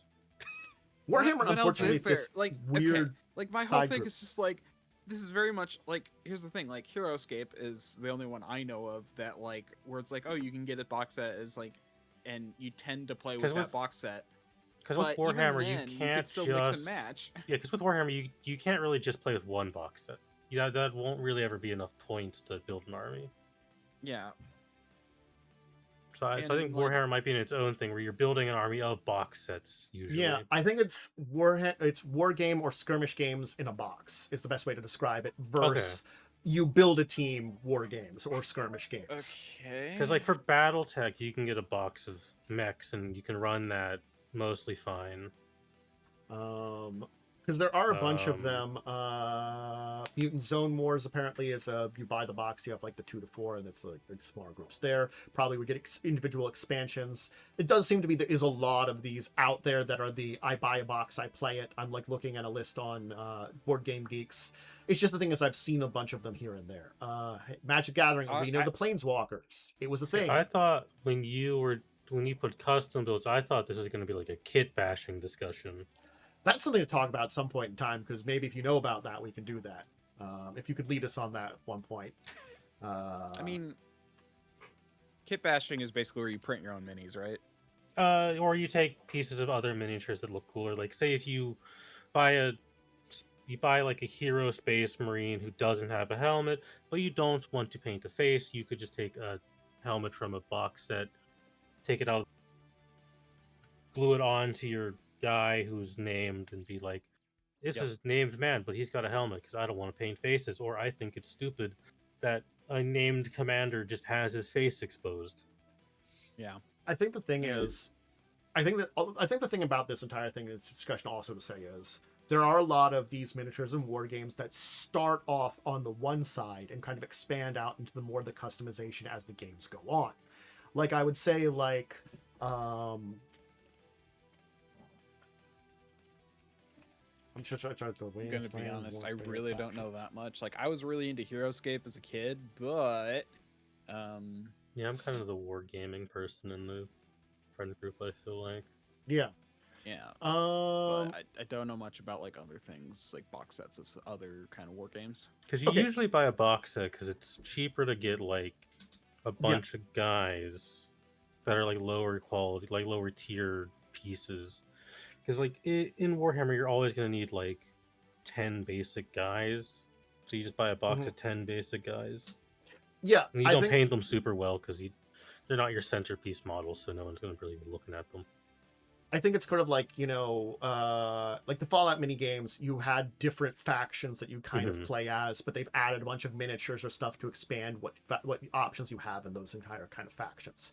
So it starts out as a basic of like this, you can play the box out of the box by just buying like the base set of Wasteland Warfare, but then you could then customize your entire things to customize your experience with that one. And I feel like that's one of those ones where you don't necessarily have to do that route. You can just play out of the box and just buy individual factions and stuff like that. I was going to say Trench Crusade is a good example of this, but you don't really buy Trench Crusade miniatures. You 3D print them or you proxy them because they don't really sell.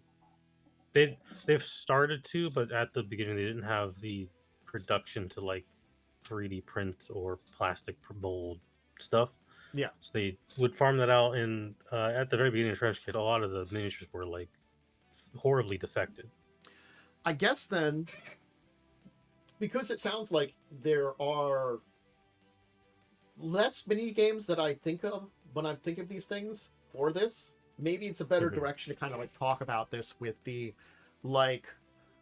When I'm looking at war games or miniatures games, regardless of price, we're going to kind of put that price to the side because certainly speaking, they're all expensive. They're all expensive, and games with bigger armies are going to have more money. If depending on what type of gameplay you're having in, Warhammer, if you I think like the standard army is pretty expensive. If you don't play one of the specialized versions that have less characters, or something like that. In Warhammer, it's expensive to build an army. I never really thought about it, but I'm pretty sure HeroScape probably counts as a war game. Probably, yeah. Yeah. Because like even though it uses hexagons, it's like a very like the cards have their abilities, interact with things, and I think it counts. I think when we talk about miniatures games, we should specifically say like war games, skirmish games, because they are different things. Skirmish games are much smaller scale. They're smaller scale. Then it's a skirmish game. Yeah. Okay. But they do have that similar idea in a lot of ways. I think the thing is, okay. So set that kind of things up, kind of thought about it there. So when we have it, we basically have the two different directions that a lot of these games go in. We have you can start with a team that you already have, or you can start with sort of a team or some kinds of things, but then have to build your own. And I think you have to build your own team and figure out your own team a lot more. Because, like, I think that in that case. So we can include 40k in that discussion because kill team exists. Yeah. And you can buy pre-built kill teams sets, or you can kind of make your own. Mm-hmm. But then when you expand out to the bigger games of Warhammer, you would have to sort of custom make your own thing. You kind of use. I actually don't know. You used to be able to. I don't know if you can really customize that much anymore because. Well, I mean, like Kill Team has become so standardized now. Well, I mean, like if you go outside of because Kill Team, I assume uses the same miniatures. Or they're different. They're different scale, I believe. Oh, okay. So, like, it would be the difference between doing Kill Team with Warhammer. You can proxy Kill Team in Necromunda into 40k. Yes, or doing a full 40k, or vice versa. Yeah, gotcha. But it also reminds me of there are those miniatures games where you build teams where you got like a good example is I know there's more games like this, but I can't remember off any of the top of my head. The old D&D miniatures game that they had, which they had for many years up from in the early 2000s into the early 2010s. I think it ended before 5th edition, but in the middle of 4th edition, before 5th edition. but it was a game where you would buy random packs of miniatures, which they still have things like that, random packs of miniatures, and then you'd build teams out of that because of the rules and points values of that stuff. But it was very much like there was basically rules sets and stuff for like different teams you were during those games. You know, there was alignments during that. I think there was the 4 alignment groups that you'd choose from. And that's how you build those kind of things. So it's kind of building it from scratch to then play in the game, and versus like what's the advantage of having that versus having like I buy the kill team, you know, and I've got the full kill team, you know. And I'm not it's what do we think is the advantage of customization? Okay. So the advantage pre-made? of, let's say, buying a pre-made kill team is you know everything out of the box works together mechanically. Okay. You don't have to edit it because you know it'll work perfectly fine. Whereas when you start bringing in, say, you mash 2 kill teams together, they might not work as optimally together, or they might work better together. You don't know what the balance will be until you actually like read everything out. BattleTech is another good example. You can buy, to bring it back to BattleTech because it is a miniatures game. Yeah. You can buy battle groups of mechs that all work together, but you can take those mechs and make your own battle groups. So then, You know, I think the question. Okay, we want to go ahead, Warren, because that's where I was about to say, there's a very identical discussion here that is effectively CCGs versus NCCGs. Yeah. You're right. The full like collectible card game, trading card game versus the ones that are sort of that way. Kind of like the where it's like you can buy a box that has all the cards. Like you don't have to like Yeah. fish for cards. You can just buy a box. It will have all the cards that you need. Or in, even- like or some, even you can some of buy those- expansions. Yeah, but, like, you know what you're getting. Netrunner. Netrunner is very much that. You buy what you get. And yes, Yeah. you can buy expansions, but usually they're another group you can have, or a few extra cards that they might sell as an expansion. But that is just that place to get those cards. There's no randomization in that entire thing.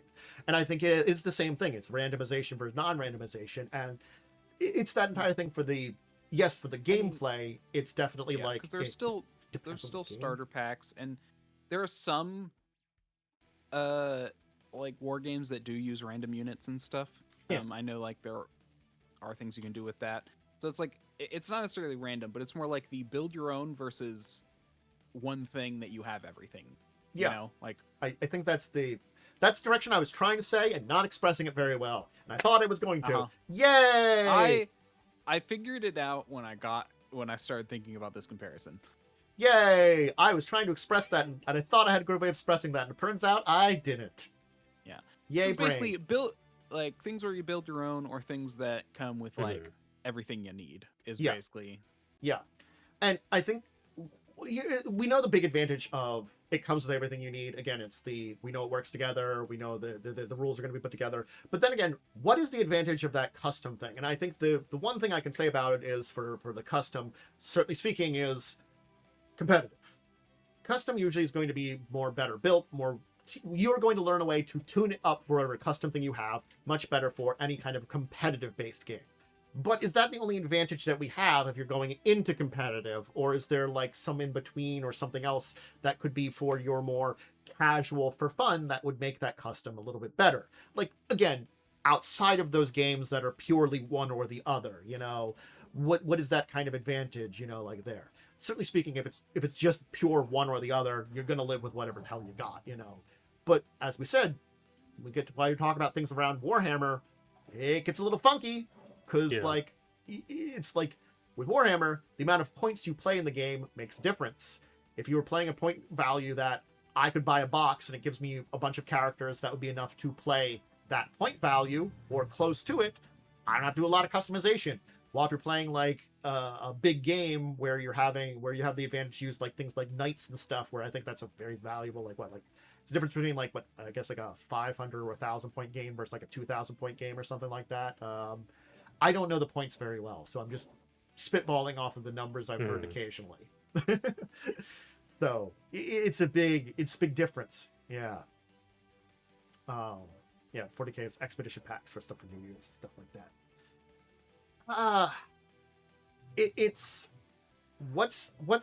Is there another advantage to more of the custom stuff beyond I mean, you can like make cooler looking stuff. Yeah. Right. Yeah. You can make your team look super cool. It's really the competitive edge, if anything. Yeah.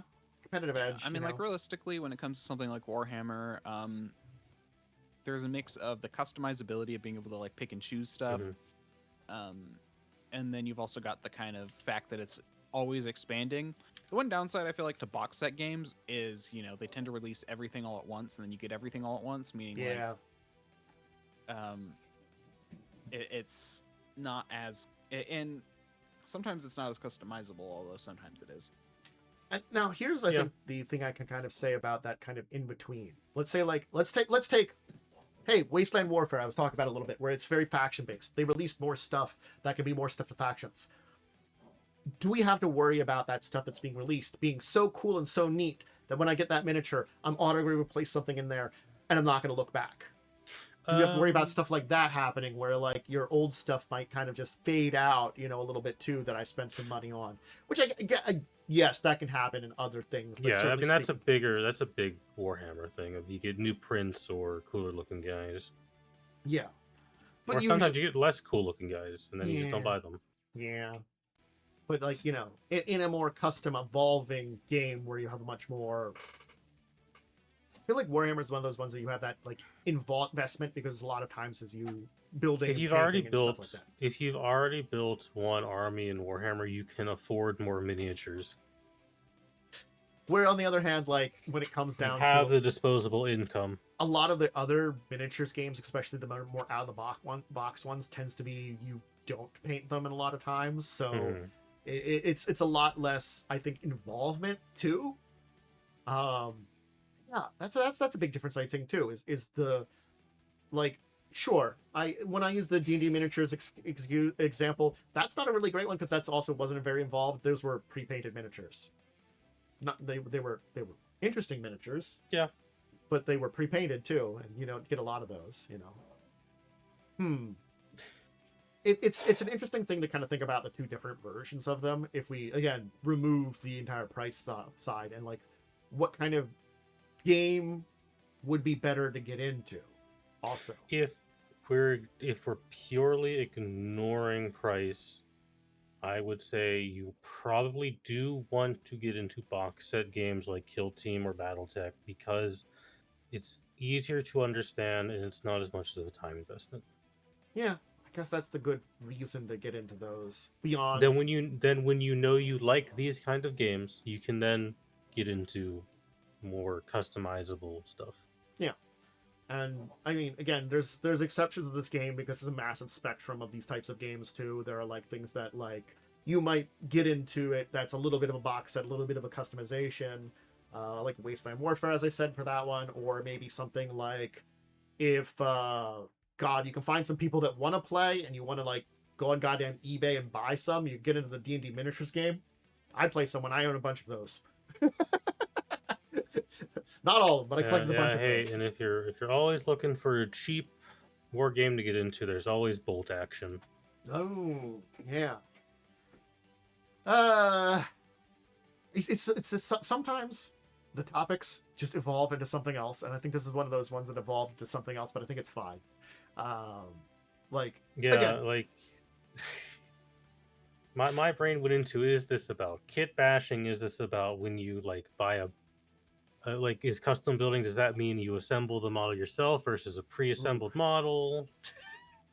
I guess that's a thing that you can kind of discuss about this too. I think usually in the much more custom in games that have a lot more custom battles, usually that, not always, but there is a lot more of that entire like build it yourself too in a lot of those games in comparison to like, you know, packs of stuff where it's the, you know, all in one. Usually there's a little bit more assembled, you know. That's kind of an interesting idea too, that like, you know, it's, if you want just something fun and quick, regardless of price, you're probably going to get one of these like box. And if you want to have something that's a little bit more of a deeper investment, which still might be fun, deeper rules, deeper investment of time, deeper stuff, that's when you kind of take your thing into those more open-ended stuff where you might end up down that route towards, you know, your Warhammers and stuff too. And I guess that's the best way to describe the difference between it too, is like where you want to go with for an investment and kind of stuff, and where you want to go to for like a step by. And again, each game is different for different depths of rules, different price points, and I guess those are also going to have to consider too. but it's sort of like those are probably like you start out with how much do I want to invest, then you say how much do I want to invest money, and then you say how much do I want to invest in rules afterwards, and then if those three things combined kind of gives you an idea where you want to go to for do I want to play BattleTech or do I want to play something Warhammer related? Yeah, I'll just give you a big piece of advice that a lot of people now do kind of need, because Warhammer has become a very popular thing in pop culture. Hey, if you do not know if you like these kind of games yet, please do not spend like $2,000 on an army. Yes. Yeah. Do not do that to yourself. Hey, Kill Team or Necromunda. Yeah, get a Kill Team box. If you want to go for Fallout, or if you just want to try out a miniatures game, there's plenty of other ones. I talked about the Fallout one. I think there's like a whole list of other smaller miniatures games. There are plenty of miniatures games that are much cheaper. There are probably ones that, maybe not quite Warhammer, but have sci-fi aesthetics to them. There are ones that are probably like a lot more IP based, kind of like the Fallout one is. And there's some ones that are just custom, interesting games that have there that are much more miniatures-based skirmish games. Yeah. It's also a great place to look into if you're really interested in miniatures games or want to collect them and stuff like that and want to deal with them. Because again, your Warhammer is the extreme. When you get to there, that is the game where they sell a big old robot for like $2,000 and you do not get the whole robot. You have to buy separate parts to finish it. Mm-hmm. And you still have to assemble it and put it all together. And you still have to paint it. Yes, if you're going to play with it, And then you're never going to play with the damn thing because it costs more than 2,000 points. You're just waiting for that one You play a different mode of 40k that like no one actually plays because it's too complicated.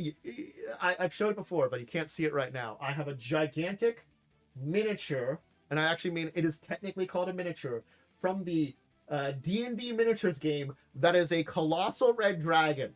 You can technically play with it in that game. I never did. But I got that thing for like, $80. Yeah, that's actually a question. When does it stop being a miniature and just become a model? Once a colossal red dragon takes up a shelf. It is big. Wait a moment. Okay. I should show my phone. That's the easy way rather than playing around with my camera.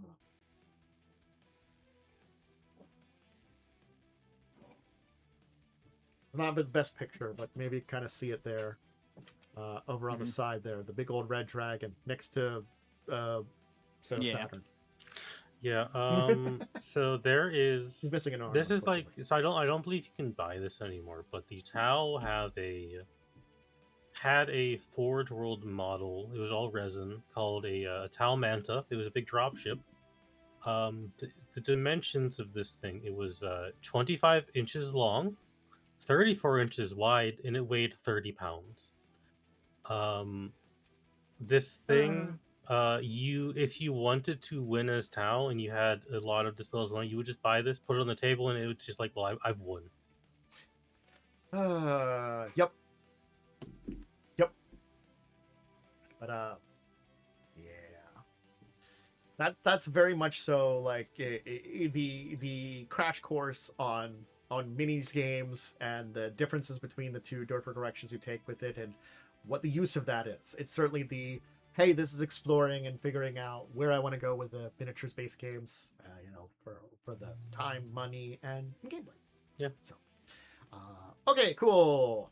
Hey, we figured it out. Look, again, I have an idea in my head, and then I try to like say these sometimes, and sometimes those ideas come out well. Other times, I don't express them well. Yeah. Now we need to have the same conversation about card games. True. Oh yeah. The answer to that. Funny one enough, is, I can sum that one up quick. The answer to that one is that depending on the card game, never run a pre-built deck. Yeah. Yeah. Well, yeah. Like if you're playing Netrunner, one of the pre-built ones are fine. If you're just going to play pre-built versus pre-built, but as soon as you want to play around with any of those other cards in Netrunner, yeah, it's a different beast. Yu-Gi-Oh's starter deck. Construction decks and starter decks were actually pretty good most of the time. Oh yeah, that's a good way. Highly depends for Magic. Yeah, I guess that also comes in there for that. Just maybe we'll actually talk that. That'll be a fun discussion later. Because it'll also deal with like that's the thing. I can actually participate in that conversation. Yeah. So the idea of like it's not just me yapping. With me trying to help the full pre-built games into the starter kind of things and how they're useful for the Evolutions games. Yeah, okay. Hey, how did this week go? So we had a Sunday game. We did. Oh, did you all die yet? No. Damn, you're not free. I'm not gonna lie. My soul has kind of That's left me fine. halfway for that game. That was a fine session. You've lost the will to continue. It was okay, but it was tiring. I felt it was tiring for me. So we got into this the dungeon below ground, and so I have complaints. The dungeon itself, not terrible. Trapped. Yeah. They have a lot of strength on the surface, so not a lot of monsters and stuff like that. Okay, cool. I think a lot of the basic traps were fine. Until the treasure room. The treasure room having Oh yeah. a random... The amount of times he's thrown cursed items on us now has been 3 times, and I don't want items from him anymore. At all. He threw a bag of devouring at us, and to be fair, I immediately had a bad feeling about it, but it... I just Nice. wasn't thinking about it at all, because I was just like, sure, whatever. It's... And that's the And kind of that- thing that gets people killed. So I'm gonna reveal something about myself. I don't really do cursed items in 5e because you don't have a way to identify if they're cursed. Yeah. Yeah, that's the thing. There's a thing, like... Okay. Like, there's a way to do them, and I do like them in my... in the D&D game, the 2e D&D game, because I feel like it's built for it. Like, everything just has the chance to be cursed, and it's like, you know it, but there are kind of ways around it, but you also have to be careful, and I feel like that's fine, because it's like built into the system a little bit better, whereas in 5e, it's literally just, and even then, there is no way to know if something's cursed. Mhm.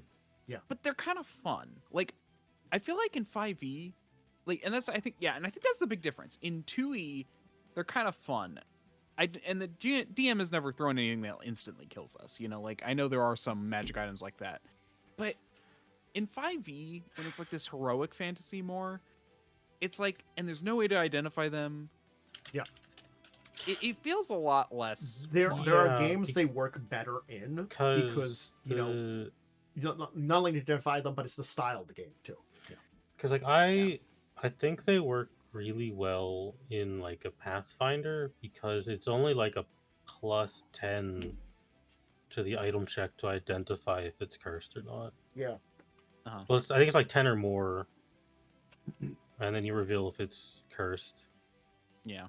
Plus, it does tend to be unless you're dealing with very, very high level stuff, they tend to be a little less deadly. But again, it's also like the fact that we found a cursed item in the cool dungeon that we're doing. There was a necklace of strangulation.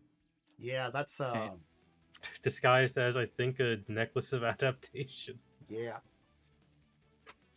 It's yeah. That is by the way, that item costs 100. Joe had 1,000 to gold. basically change the rules of the bag of devouring so we didn't die. He did that before we encountered it. What does a bag of devouring do in 5e? Well, no, he didn't change the rules. It's that the rules were extremely vague, and he interpreted them somewhat generously. Because it implies that you die. It implies that it's like, oh, you're yeah. Because basically what it does is it says, once you're in there, you it's like you. Okay, I'm trying to remember. It's like, yeah, it's a strength check to get out, but then you're like unable to make strength checks while inside. So the fact that it gives you both is why he's all like, I'm just gonna allow you to make strength checks to get out, because it was, there was kind of both things said. Let me look at the description. Here's the thing. With it like that, I would have just said 50% no. chance of getting eaten. Jesus. Yeah, it shouldn't have been there. Like, he can give a story behind it, but like, here's the thing. I think with the amount of stuff that was already encountered, it was like the absolute dick move, like unnecessary dick move. Because again, That's rough. there was a mimic in there already. The Mimic, I was okay with. We fought a Mimic in there. You know? That's where mimics naturally live, so... Yeah, well... That's their natural habitat. It actually is a natural habitat. Treasure rooms. Treasure rooms.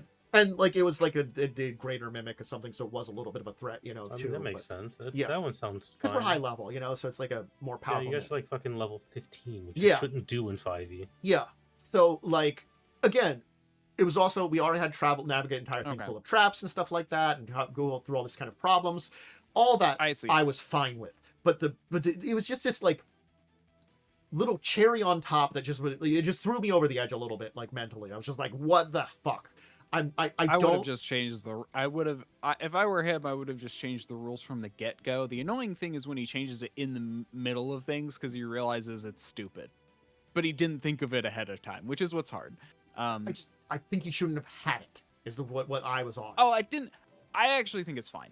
Like, I just think the Bag of Devouring, like, I'm reading the rules right now. The annoying thing is that it's a DC 15 strength check to get out. But you're instantly killed if you start your turn in the bag. So it's like, how do you get out? You know, it's like, so that's why he's like, he gave us a few rounds to try. It's a thing that, like, I don't think I'm very much so of the Joe is teaching us lessons and they're not good lessons, and that's having an effect on me. Like, it's harder and harder for me to just do what you do and just ignore it, you know, because this is the one of, like, don't trust any magic items he gives us, because he's given us 3 cursed items in the last couple of sessions. Oh, this has been the last couple of sessions? Oh, yeah. Let me explain. This one actually makes sense for it being placed here. It's basically was here as a trap for if people tried to steal stuff. We already had a bunch of things to do through the trap. You know, we already had a bunch of traps and a Mimic. Why do they need this? Upset you? Why do we need this? Okay. It's just it was just a chest with a Bag of Devouring in it. Like, so do you remember the Death Knight? Yes. So basically, on the Death Knight's altar were a couple of items that the other group decided to steal, and all of them were cursed.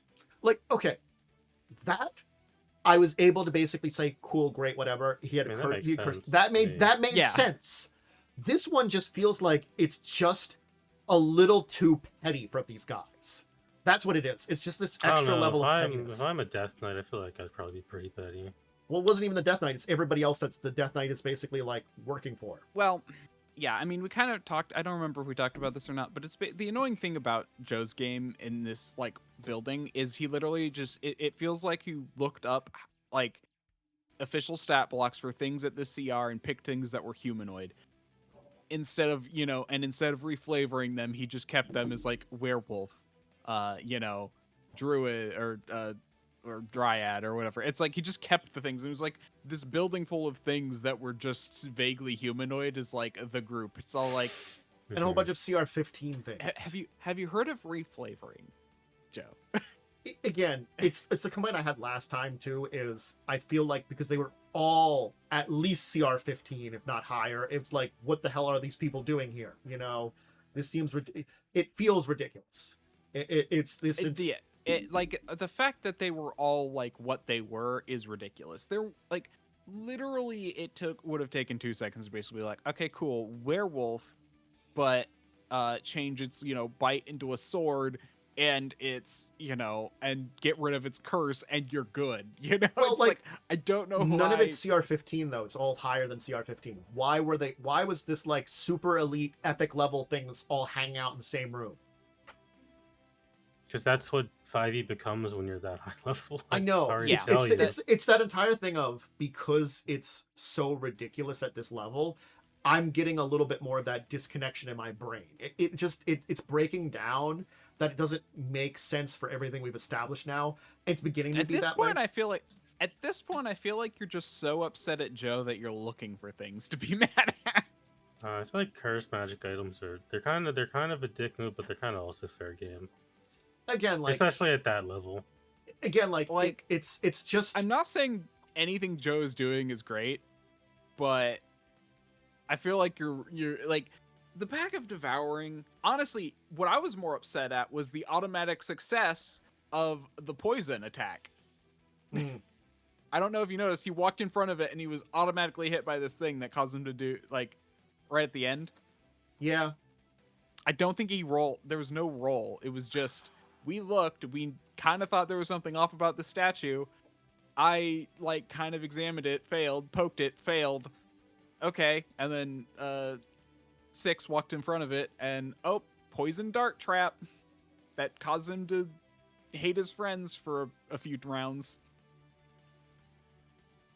Cool. Again, like, I think it's interesting, but save would have been nice. I think what it is right now is it feels like a lot of what's been going on in the adventure is stuff that's like kind of appropriate for our level, but it's just like a lot of it's just sort of thrown together.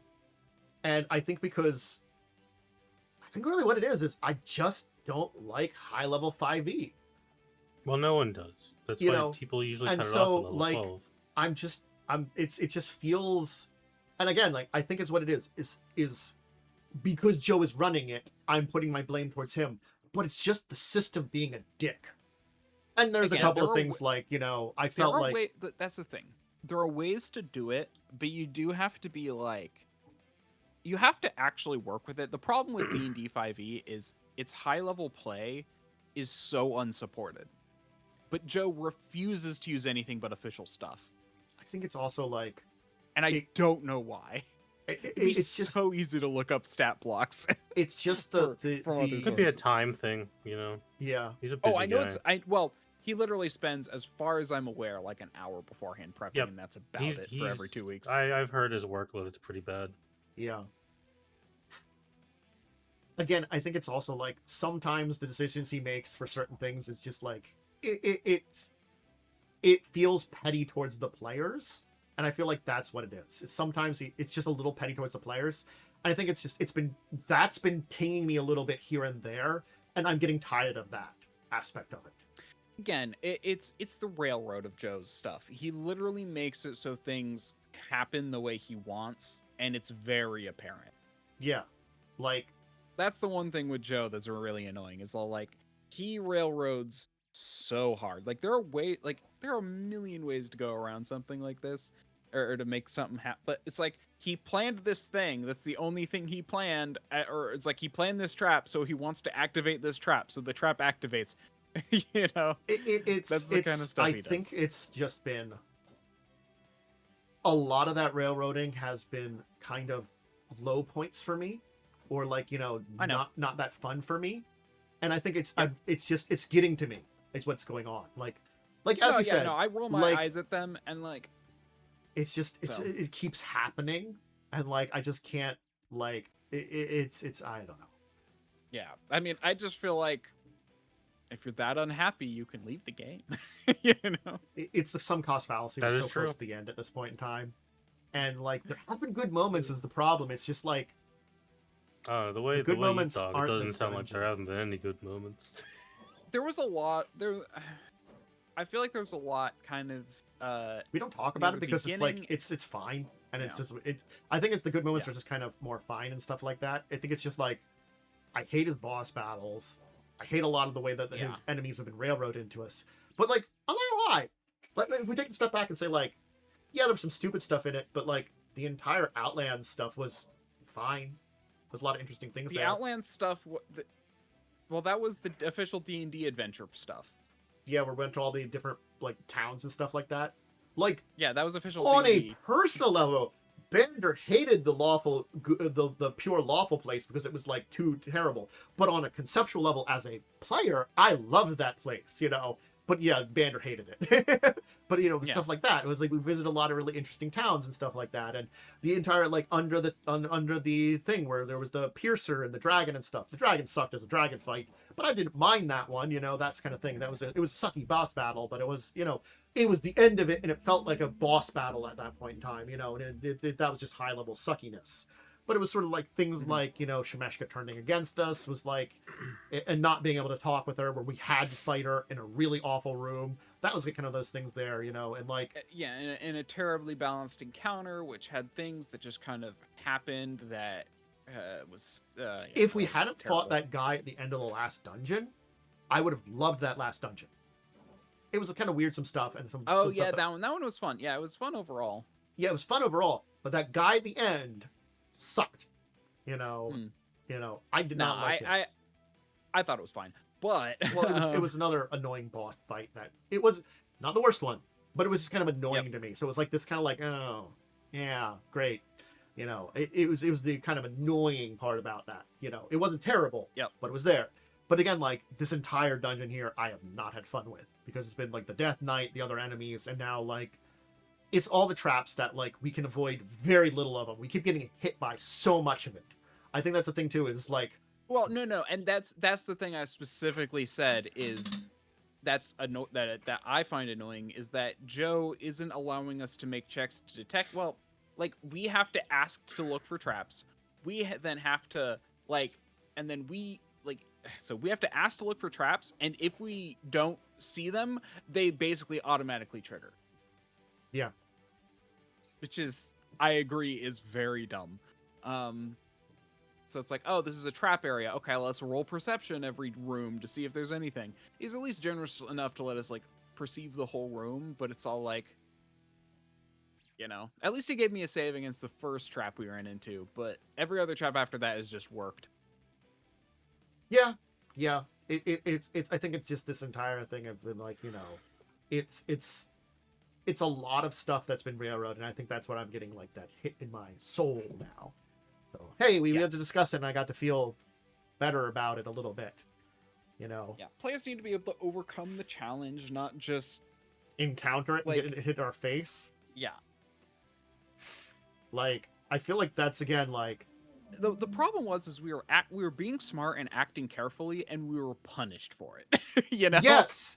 Oh, maybe that's what it is. Like, you know, I tried to do something to the mimic and didn't notice it, and it was something in my mind. I'm like, there's something weird about this, but I didn't think mimic.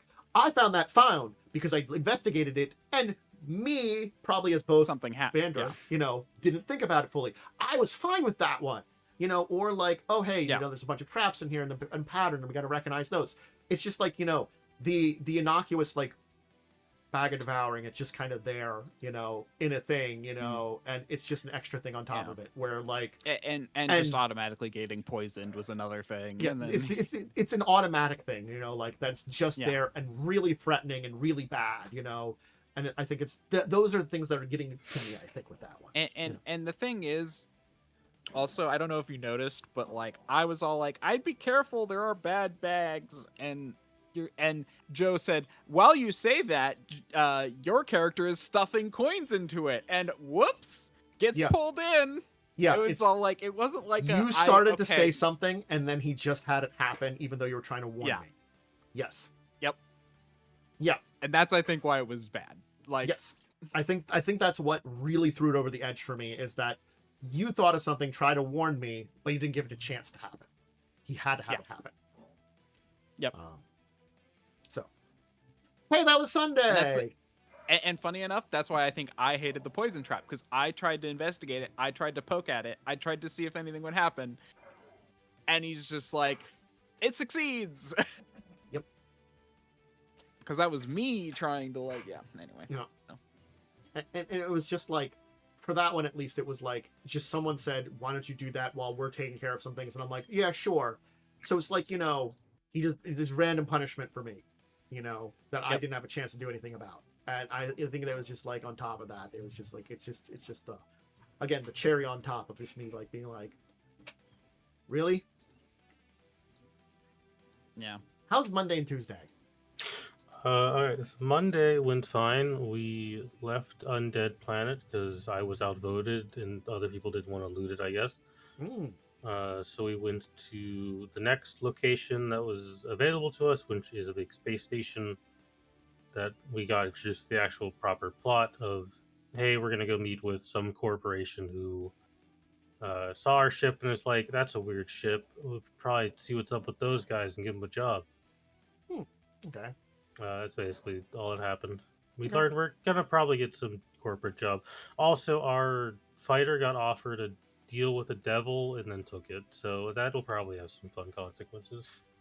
Yep, sounds about right. It's not my problem, so. No. I like that. It's not my problem. Yeah, he's free to live his own life. Yeah, true. You can Says make the decisions. 7-foot tall demon person. Yep. How'd Tuesday go then? Tuesday went okay. Speaking of not having the will to continue, we're still in this dungeon.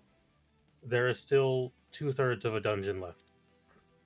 Why why are Pathfinder 1E dungeons like in their adventure it's paths so bad? It's really awful. They like doing these one adventure dungeons. So bad. This is not the first time they've done it. I've encountered it before, and unfortunately, they're very hard to do right. I want to point out this dungeon is not the entire book. There were 2 levels of stuff before this dungeon in this book. Like, Interesting. I can recall that in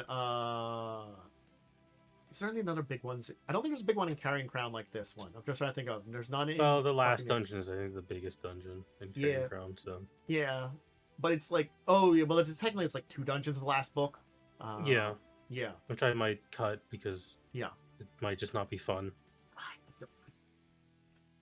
That the second to last dungeon, the Temple to the Whispering Way that like you go to, that was the one that I had players that they were like, okay, we're going to like go around everything because we scouted it out and just avoid everything, and then like the guy at the end is like, I sound the alarm, and pigs kept coming in afterwards. Pretty reasonable. Like, you know, sort of like, so they just were like, we're just gonna avoid everything. I'm like, hey, that's what happened with that one. The original book, Rise of the Lords. The 5th adventure is a big dungeon. It's basically a thing where you have to like claim an item from all 7. It's this exponential space that was like a research lab that was combined for the 7 rune lords. You know, so each of them has an area, and you have to find an item from each of those and bring it back. And those can take very long or take very short, but it's basically 7 small dungeons, each to claim an item. I think that's done okay because it's sort of like you have to face basically 7 tasks to basically keep it, and they're not bad, and there's a mixed bag on those. But again, it's also like that could be still long pacing because it's a very large area, so it's questionable about that entire too. It's we're on dungeon session. I think this was 4, and we've only cleared half of the first floor. We've moved to the 2nd floor.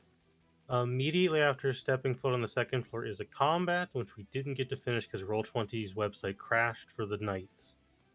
Well, yeah. So we're starting next session in 2 weeks, where we're gonna have to fight a bunch of golems again. Also, we fought a bunch of vampires, which was fine, and then we had to. I was really tired, and it's dumb that vampires just come back in Pathfinder after an hour, so we kind of were just like, well, we'll just drag the coffins outside so they incinerate. Yeah, I mean, like, just technically just kill them if they're in their coffins, though, too, or something like that. Yeah, but it's like a whole annoying process that has like 20 steps to it. Yeah, Pathfinder, like, some of the Pathfinder things are just annoying that way. This is why Lightning and I made our own vampire rules. Makes sense. But yeah, so we didn't really get to finish. We did like 3 more combats out of I don't know how many.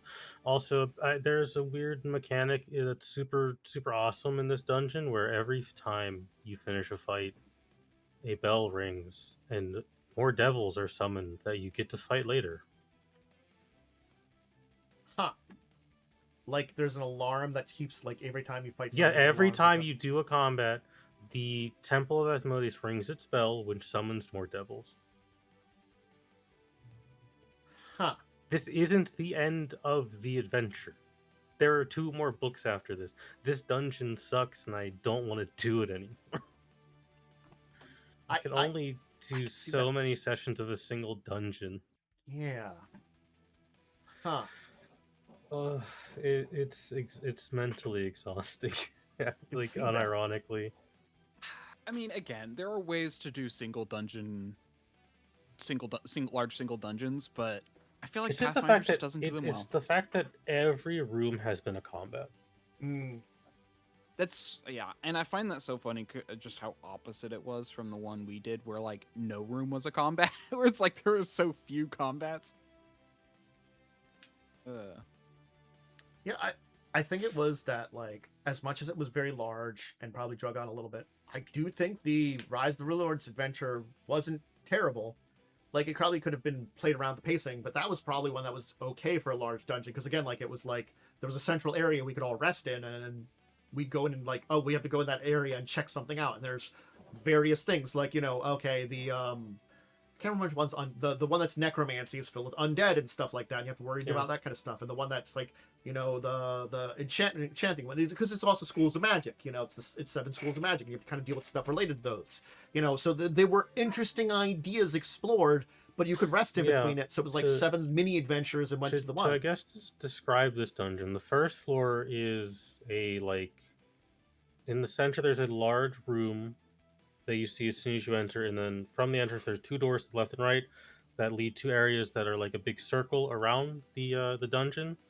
Every room in that circle has had a combat. In the center of the main room is, I believe by my count, 5 of some kind of devil, 6 of some kind of cleric, a really big archpriest, and then some kind of wizard guy. So if you step foot into the center, you are gonna just die. Like, because they want you to draw them out, but it's stupid. I hate it. Yeah. Man. Because the middle of the room is a big ritual room. There's an ongoing summoning ritual that I guess just takes days, because you can't clear a dungeon in a single day in Pathfinder. That's not how it works. No. Huh. This is definitely a very low point of this adventure. I feel book 4 is often the lowest point of adventures for Pathfinder. It can kind of definitely be like the like usually there's a low point around like book 4, book 5. You know, definitely that kind of happens because, especially those early adventures, they just aren't as good at kind of. It's just it's very annoying. Yeah. Anyway, it is what it is. It is what it is.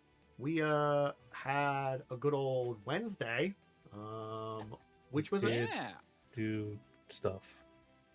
It was mostly us discussing our plans for how to, you know, make sure we can get out. The most important NPC got eaten, so that random bike guy. Oh yeah, I was gonna get there, but yeah. Goose Howard is gone. Goose Howard was thank God. He'll be back.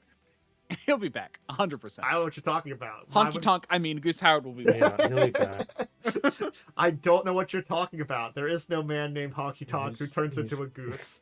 Yeah, he's gonna come back at when we're trying to escape and get shot in the face. There is no second shifter that happens to be there. That happens to be a goose instead of a hawk. I wrote a little suggestion in our group chat of, hey, Tanthus, you should probably look up vehicle rules for this. Yeah. Because we're going to need them. You should probably have those noted down. Yeah, I definitely have to make sure I know the chase rules off the top of my head. The other suggestion, maybe, because it seems we're just immediately going to this auction, maybe give us a little time to discuss a plan. I can definitely say if you want to have figured out what your plan is for the auction ahead of time, we can have you have discussed. Because I guess we have that like hotel room that's supposedly bug free. Mm-hmm. Yeah, we can check it for bugs, but yeah, the idea is that like when we get in, we can kind of get a lay of the land and then discuss some more, because we kind of have a vague idea. Like I still think it's a good idea to try and pit 2 of them against each other to embarrass the as technology, so they don't get on our bad side. Mm-hmm.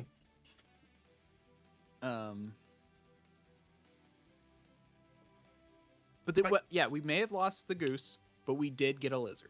You did buy a lizard. Lizard's also a sentient magical creature, obviously. that one's the book. we learned that the table for purchasing animals is only in German.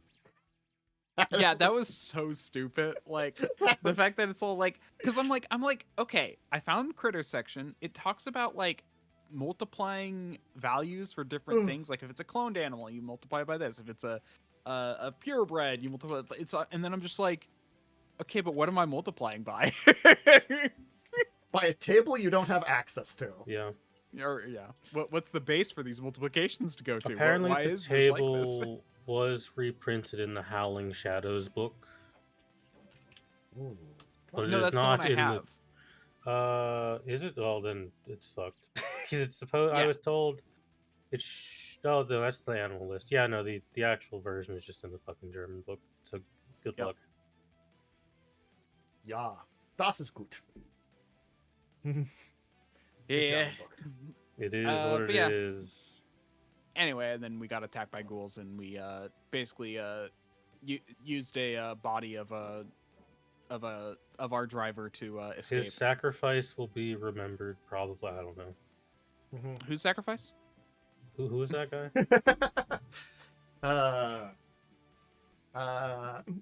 Look, it's here's the thing. I did the ghoul thing, but I think I could have done it better because the entire idea is you're supposed to fight some ghouls, get overwhelmed.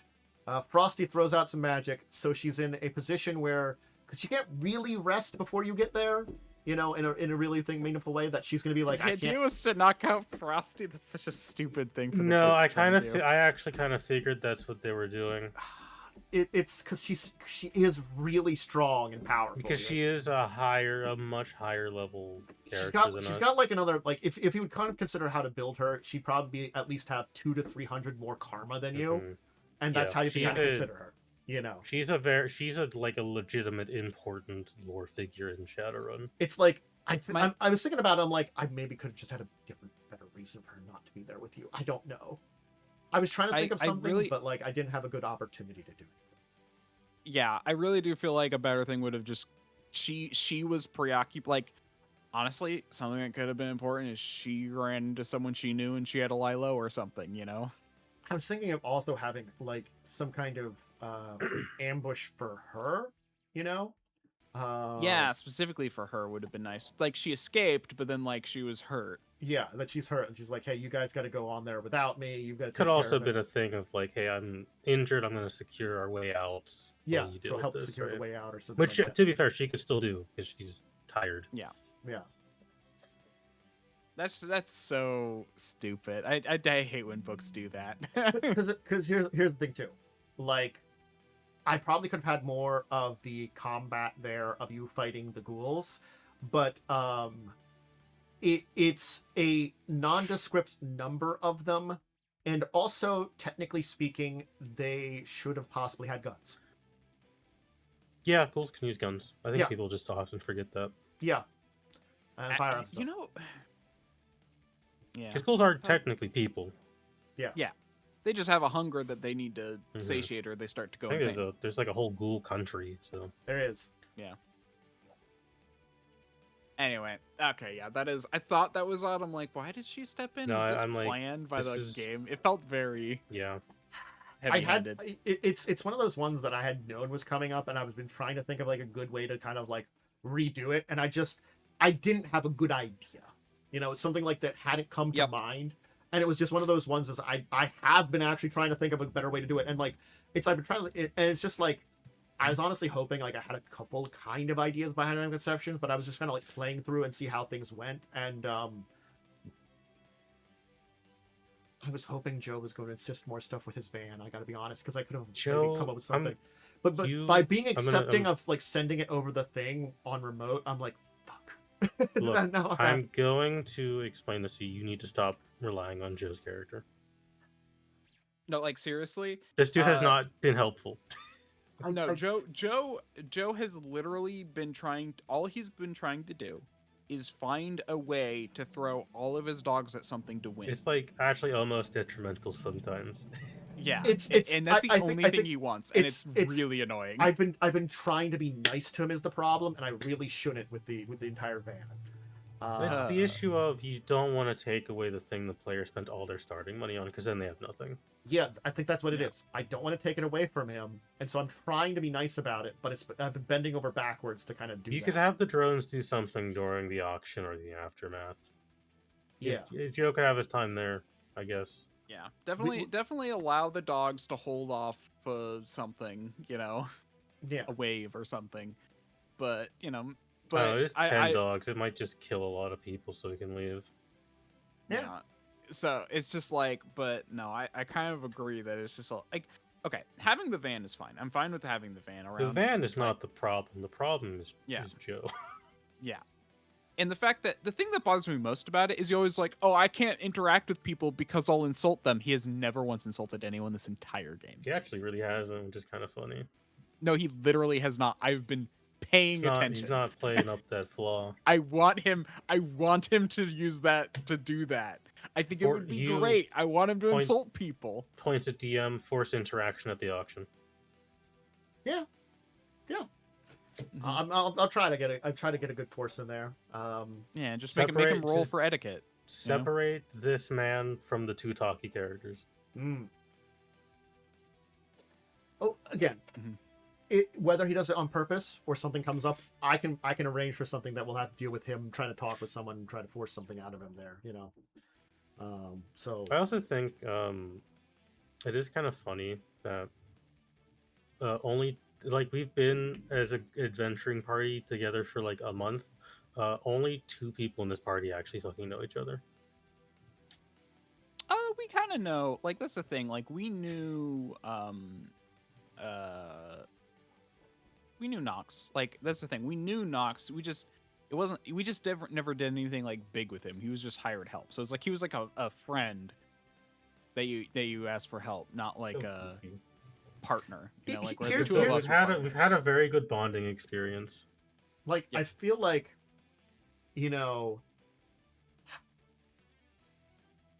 it hasn't been terrible for Paul's, but he hasn't been in there the same as the rest of you have been in a little bit there too. It's because again, I think he wants to rely on the crutch he created, and so it draws him away from everything else. I think is what it is, and it's kind of one of those things. It's like, I'd really say, like, given the opportunity, I think you should rewrite your character, because like the direction you went is a build for certain games, but it's not build for any game. Traditionally, you build a Shadowrun character that could be good in any kind of mission, rather than one that's specifically for a kind of mission. You build a combat character. That's really great for combat things. Like, again, like a Street Samurai is a good combat character, but usually they have enough build to be like, I could also just be there for muscle if need be and do physical related things. Okay, or maybe like have a little side kind of abilities or something like that for like, certain skills that are more physically based. There are ways. Yeah, there are ways to use rigor stuff. You almost want to be the like, it's basically like a Master of Beasts type thing, where it's all like, okay, I can deploy this beast in this situation, this robot in this situation, this robot in this situation. The problem really does come down. He's only got one type of robot. Yeah, he's got gun, and that's gunbot. It. Yeah. Also, I definitely. I realized my mistake very quickly in this game of being like, well, I don't really know the group, because I was expecting, people will ask questions. No one's asked me a goddamn thing about Naomi. I don't think that's necessarily a chance I don't think it's necessarily like, oh, well, it could be fun to get to know each other, and then it's just like, well, we've been too busy to actually talk. Yeah. I think. Well, that's the thing. The person who you've like, it's mostly been me and Nox and you and Alucard, and yeah, that's the unfortunate thing, is I've been stuck with the guy who doesn't talk to anyone, who doesn't participate in the game. He just complains. It's I think there has been some kind of like team building, but just not as much as it could have been. We learned Nox really likes animals, so yeah. Nox really likes animals. It's like, he wants a pet. Also, like he's gone on missions without knowing what they are. Yeah, we've learned that he's like very new at his job. We've learned that he's never had sex before. We've learned a lot about this guy. He probably has some form of brain damage because he went to fight clubs for a while. Yeah, I mean, we've learned a lot about him. It's been wonderful. Yeah, good content. Nox is the character that is so wonderful there. He's the content character. He is the content character. I think it's been good. Yeah, I think it's just I haven't hated Joe's character or like disliked it or anything like that. I think it's just like there's certain directions he could have taken things a little better. Maybe spend some money on some different things. Maybe go some different directions. It's sort of like he just chose one tool with a few small tools rather than like a set of tools. So it's like, I've got my hammer and like 2 screwdrivers, and that's in my toolkit. Like I think with Naomi, I did pick the most limited skill option, but I still feel like I gave myself enough to do. And that's the thing with like, you know, I'm only super good at like 2 or 3 things, but I have other skills I can use. Yeah, I think that's the thing is you've got enough little extra things you can do stuff, and I think that's just it wouldn't take a lot for Joe's character to be there. He just we can like buy him some new drones. Yeah, like for context, it may never come up in the game. The idea I'm going with is Naomi was like an ex-hostage negotiator for Lone Star Security. Yeah. That's the idea. It's just never really come up because we haven't had time to discuss anything besides Goose. Yep. Yeah. But yeah, no, like I really do think that like, you know, like if he had different kinds of drones, I feel like it would be. Oh, we wouldn't have this problem if he had like if he had at least one drone for like every common situation, would be good. But he doesn't really have any flying drones. Well, no, he only has flying drones. Are the dogs flying? I thought the dogs were walking. No. He has a couple of dogs and then like 3 different flying drones. Oh, he doesn't really have like a spot. Like he's got the 2 mosquitoes. Those aren't good at a lot. They're okay for like being hidden and spying, but not spying because they don't have good sensors. He needs a small crawling drone. That's what he really needed to do spying stuff. And he's got the one drone with a taser. I think it's like he's got one flying drone with a taser, but he doesn't do anything other than tase people with that. No, he has 2 flying drones with tasers, 10 combat dogs, and then 2 mosquitoes. I feel like he could have went with 5 combat dogs and then made some other stuff. 100% he should have. You don't need 10 gun dogs. No, you don't. Like the whole thing, from what Panta said, like apparently this was an online build he found for how to like dominate a combat situation. If I'm running Shadowrun 5th edition and I do a combat and a rigger is like, I send out 5 dogs with guns in their mouths, I'm probably gonna have the combat be resolved by the other guys being like, oh shit, that's a lot of guns, I'm leaving. Yeah. The other thing that might happen is it might be an escalation. Yeah. When you bring out the 10 combat dogs, they're like, oh shit. Oh, these guys bring out the grenades and rocket launchers. Start shooting. Yeah. Bring out the anti-drone weapons. Yeah, bring out the heavy firepower. They're bringing out heavy firepower versus us. You know.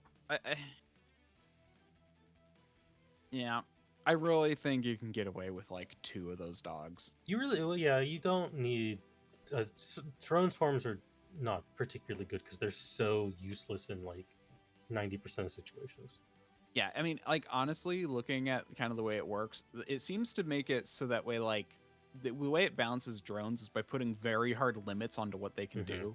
So it's all like they can like they have, so like their dice limit is very low.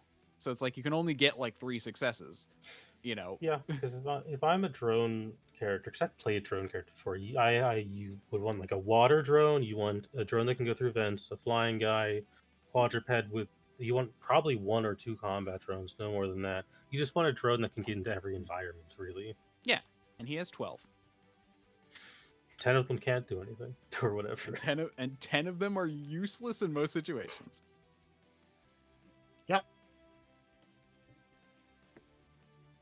So, rest of the week. Anybody on Thursday or Friday? I learned that they put out a new BattleTech novel last week. Ooh, nice. So I might read that. I have to look at what era it's in because I'm not a super big fan of the 2 current eras, which are the Blakish Jihad and the Ill Plan era. I'm not a super big fan of those. It's definitely one of those things that I keep forgetting for BattleTech, because it's just like with Warhammer, they have them in certain time periods. Let me find the name of the new novel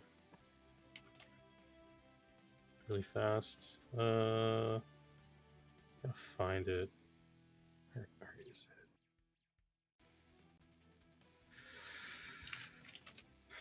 it? Let's check the new arrivals. It's on that one. Where was it? I thought I. Sorry, it might take me a second to find it. Let me go to the old wiki. Well, in the meantime, while you're doing that, I can say that Saturday I did not have anything. Again, people are gone. Yeah. I was having panic attack about how to handle tomorrow. Yes, I see. Well, I'm anxious. Yeah. And that's why I need at least one person to make their character. Oh, yeah, you probably should get on that. I know. It's just the day I was gonna work on it, a lot of shit happened, So it's just been like it's been a week. It's the Ghosts of Sumerbridgki. Yes, that's it. That's on the Catalyst novel site. Yeah, I forgot they have their own fucking novel site. Yeah. No, I get you've had a busy week. It's just, Yeah, I gotta get finally to my preferred era is Clan, because that's when most stuff happens. But I'm also a big fan of the Secession Wars. But Clan Wars, like the Clan era, is the kind of the best era because where the most stuff happens. The Blakish Jihad is weird, and then I don't particularly care for the storyline of the Star League exploded again. Good old Star League exploding again. It's happened like 4 times. It doesn't say for sure what era it is. But it's a Ghost Dogs novel, they say. So if you've seen Ghost Dogs, I guess it's the series there. Most stuff takes place around like the Clan era now, I think. Anyway, yeah, sounds like our week in tabletop. Yay! Yippee! Anyway, so hey, thank you everybody who joined us today. It was a fun one. Kind of interesting stuff to talk about. I feel better about Sunday because I got to discuss it. Vent, I got to vent with it a little bit. I've been holding it in and not venting with the vent a little. I need a worm there to reassure me and lead me down a path of less anger.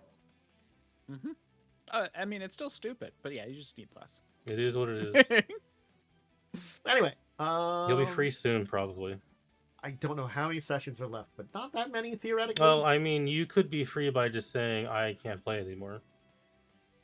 Haven't quite reached that yet. It's getting close. Don't worry. Next will be Joe's game, which is, I assure you, is 10 million times worse. Currently not planning on joining that one right now. Unfortunately. That's fair. I did not commit to it. His system. I kind of. Yeah. I like. Yeah, I'm not touching that one. His system wasn't bad, but I like the setting. But it's just like it's a neat idea. He just has no idea how to game design, and it makes there's just such glaring holes in how it works that I'm just, and he's asking me to make a system or a Foundry module for him, and I'm like, yeah, but I still need to finish it. But it's like, this is gonna yeah, okay, I at least got to a point where I can actually make a functioning system. I had to grill him to fix things that literally were contradictory in how things worked. Me and Blaze worked on about a bunch of these things. He changed some of them, but there was a whole bunch of stuff that he insisted not to change, even though we were like, hey, you should change this and fix this. Oh yeah, no, it's still going to be a terrible system, but at least I can make it so you can roll the dice and it have a solution. I mean, again, as someone who's the basic concept helps make a custom system, I know the amount of work that goes into it, and I don't trust Joe to do that. Yeah. No, he won't. Again, it's why he's revisiting it now, because he did a lot of work back in the day and did put together something, and he actually did work on some stuff to fix things up. There are a lot of improvements that happened to it, and again, as I can kind of say, the basic premise wasn't bad. We've played it a few times. No, I It's just actually like- agree. The basic premise is fine. There's very clear paths to overpoweredness, though. Yeah, And- it's execution of the system, and I think that's most of it. It's just holes in the system, execution of the system. Like the system needs an overhaul. Like I find the setting interesting and fine. But I think he has overhauled it a bit because most of the stuff he like made recently. He told me. Well, that's good. He but- just picks up. Yeah, but I feel like it was more a side grade based on what you're telling me. Things like the skill system is a mess, and the hitbox system is a mess. I'll just say Nice. those two things. Yeah, I mean The two most when- important things. Yes. Yeah, because you need a separate skill for pool shark. I'm just gonna say it. The D20 system is right there. Everything's done for you. You could just customize that. You wanted a percentile system. That's not fun, Here's the especially thing, when you don't know how to make a system. Well, yeah. Actually, you want to know what my favorite part about this percentile system is? And by favorite, I mean like the literal worst thing ever. God, I feel like I'm gonna Um, cringe. He literally set it up so that way you have very low, like it's basically a set target system. So it's all like Mhm. you always roll against a set target. Although I think Okay. there are ways to modify it a bit. But it increments over time. So you're literally starting out with like a 15% chance to hit, That's bad. right? That's like real bad. And like he's like, "Oh yeah, but it's balanced because the enemies will be in the same boat." Then nothing happens. Then Right? What's the point? That's the Like, what's the problem. point? No, it's just people at each other. Like what? It's like two metapods fighting. Yeah, exactly. That's a great example. Look, man, Anyway, I don't know. that's- I've played That's my- one thing. That's something he said he didn't want to change. I'm like, okay, I'll leave Look, it. For now. I've played my fair share of percentiles, and if you are making a percentile, please look at other systems how they do it, and also please make sure that you take a nice note out of my favorite percentile games, the 40K role-playing games, where I once had to make a body, like a physical health check, rolled a 1 and had a heart attack and died immediately Mhm. Yep. because I saw something really scary. Worm, you shout out. Yeah, I'm DiamondWyrm. You can find me on twitch.tv/DiamondWyrm or at DiamondWyrm on Twitter and Blue Sky, and also on YouTube. Cool. Nice. Also, yeah, tomorrow I should be streaming tomorrow morning. We'll see if I feel like I need more to work on stuff, but I'm still planning to stream. Very Very Hi. cool. Very cool. unless you've got something to shout out, Momo. I can shout out my Blue Sky again. I rarely post here, but Yeah. here you can follow me. I sometimes post things. I mostly just retweet art. Or I guess repost, whatever you call it. I don't know. Retweet sounds fine. It's I've retweets. It's all I've retweet. kind of like abandoned social media. One of my Yeah. favorite jokes I heard is, actually, I'm pretty sure it was on last week tonight, where it's just all like,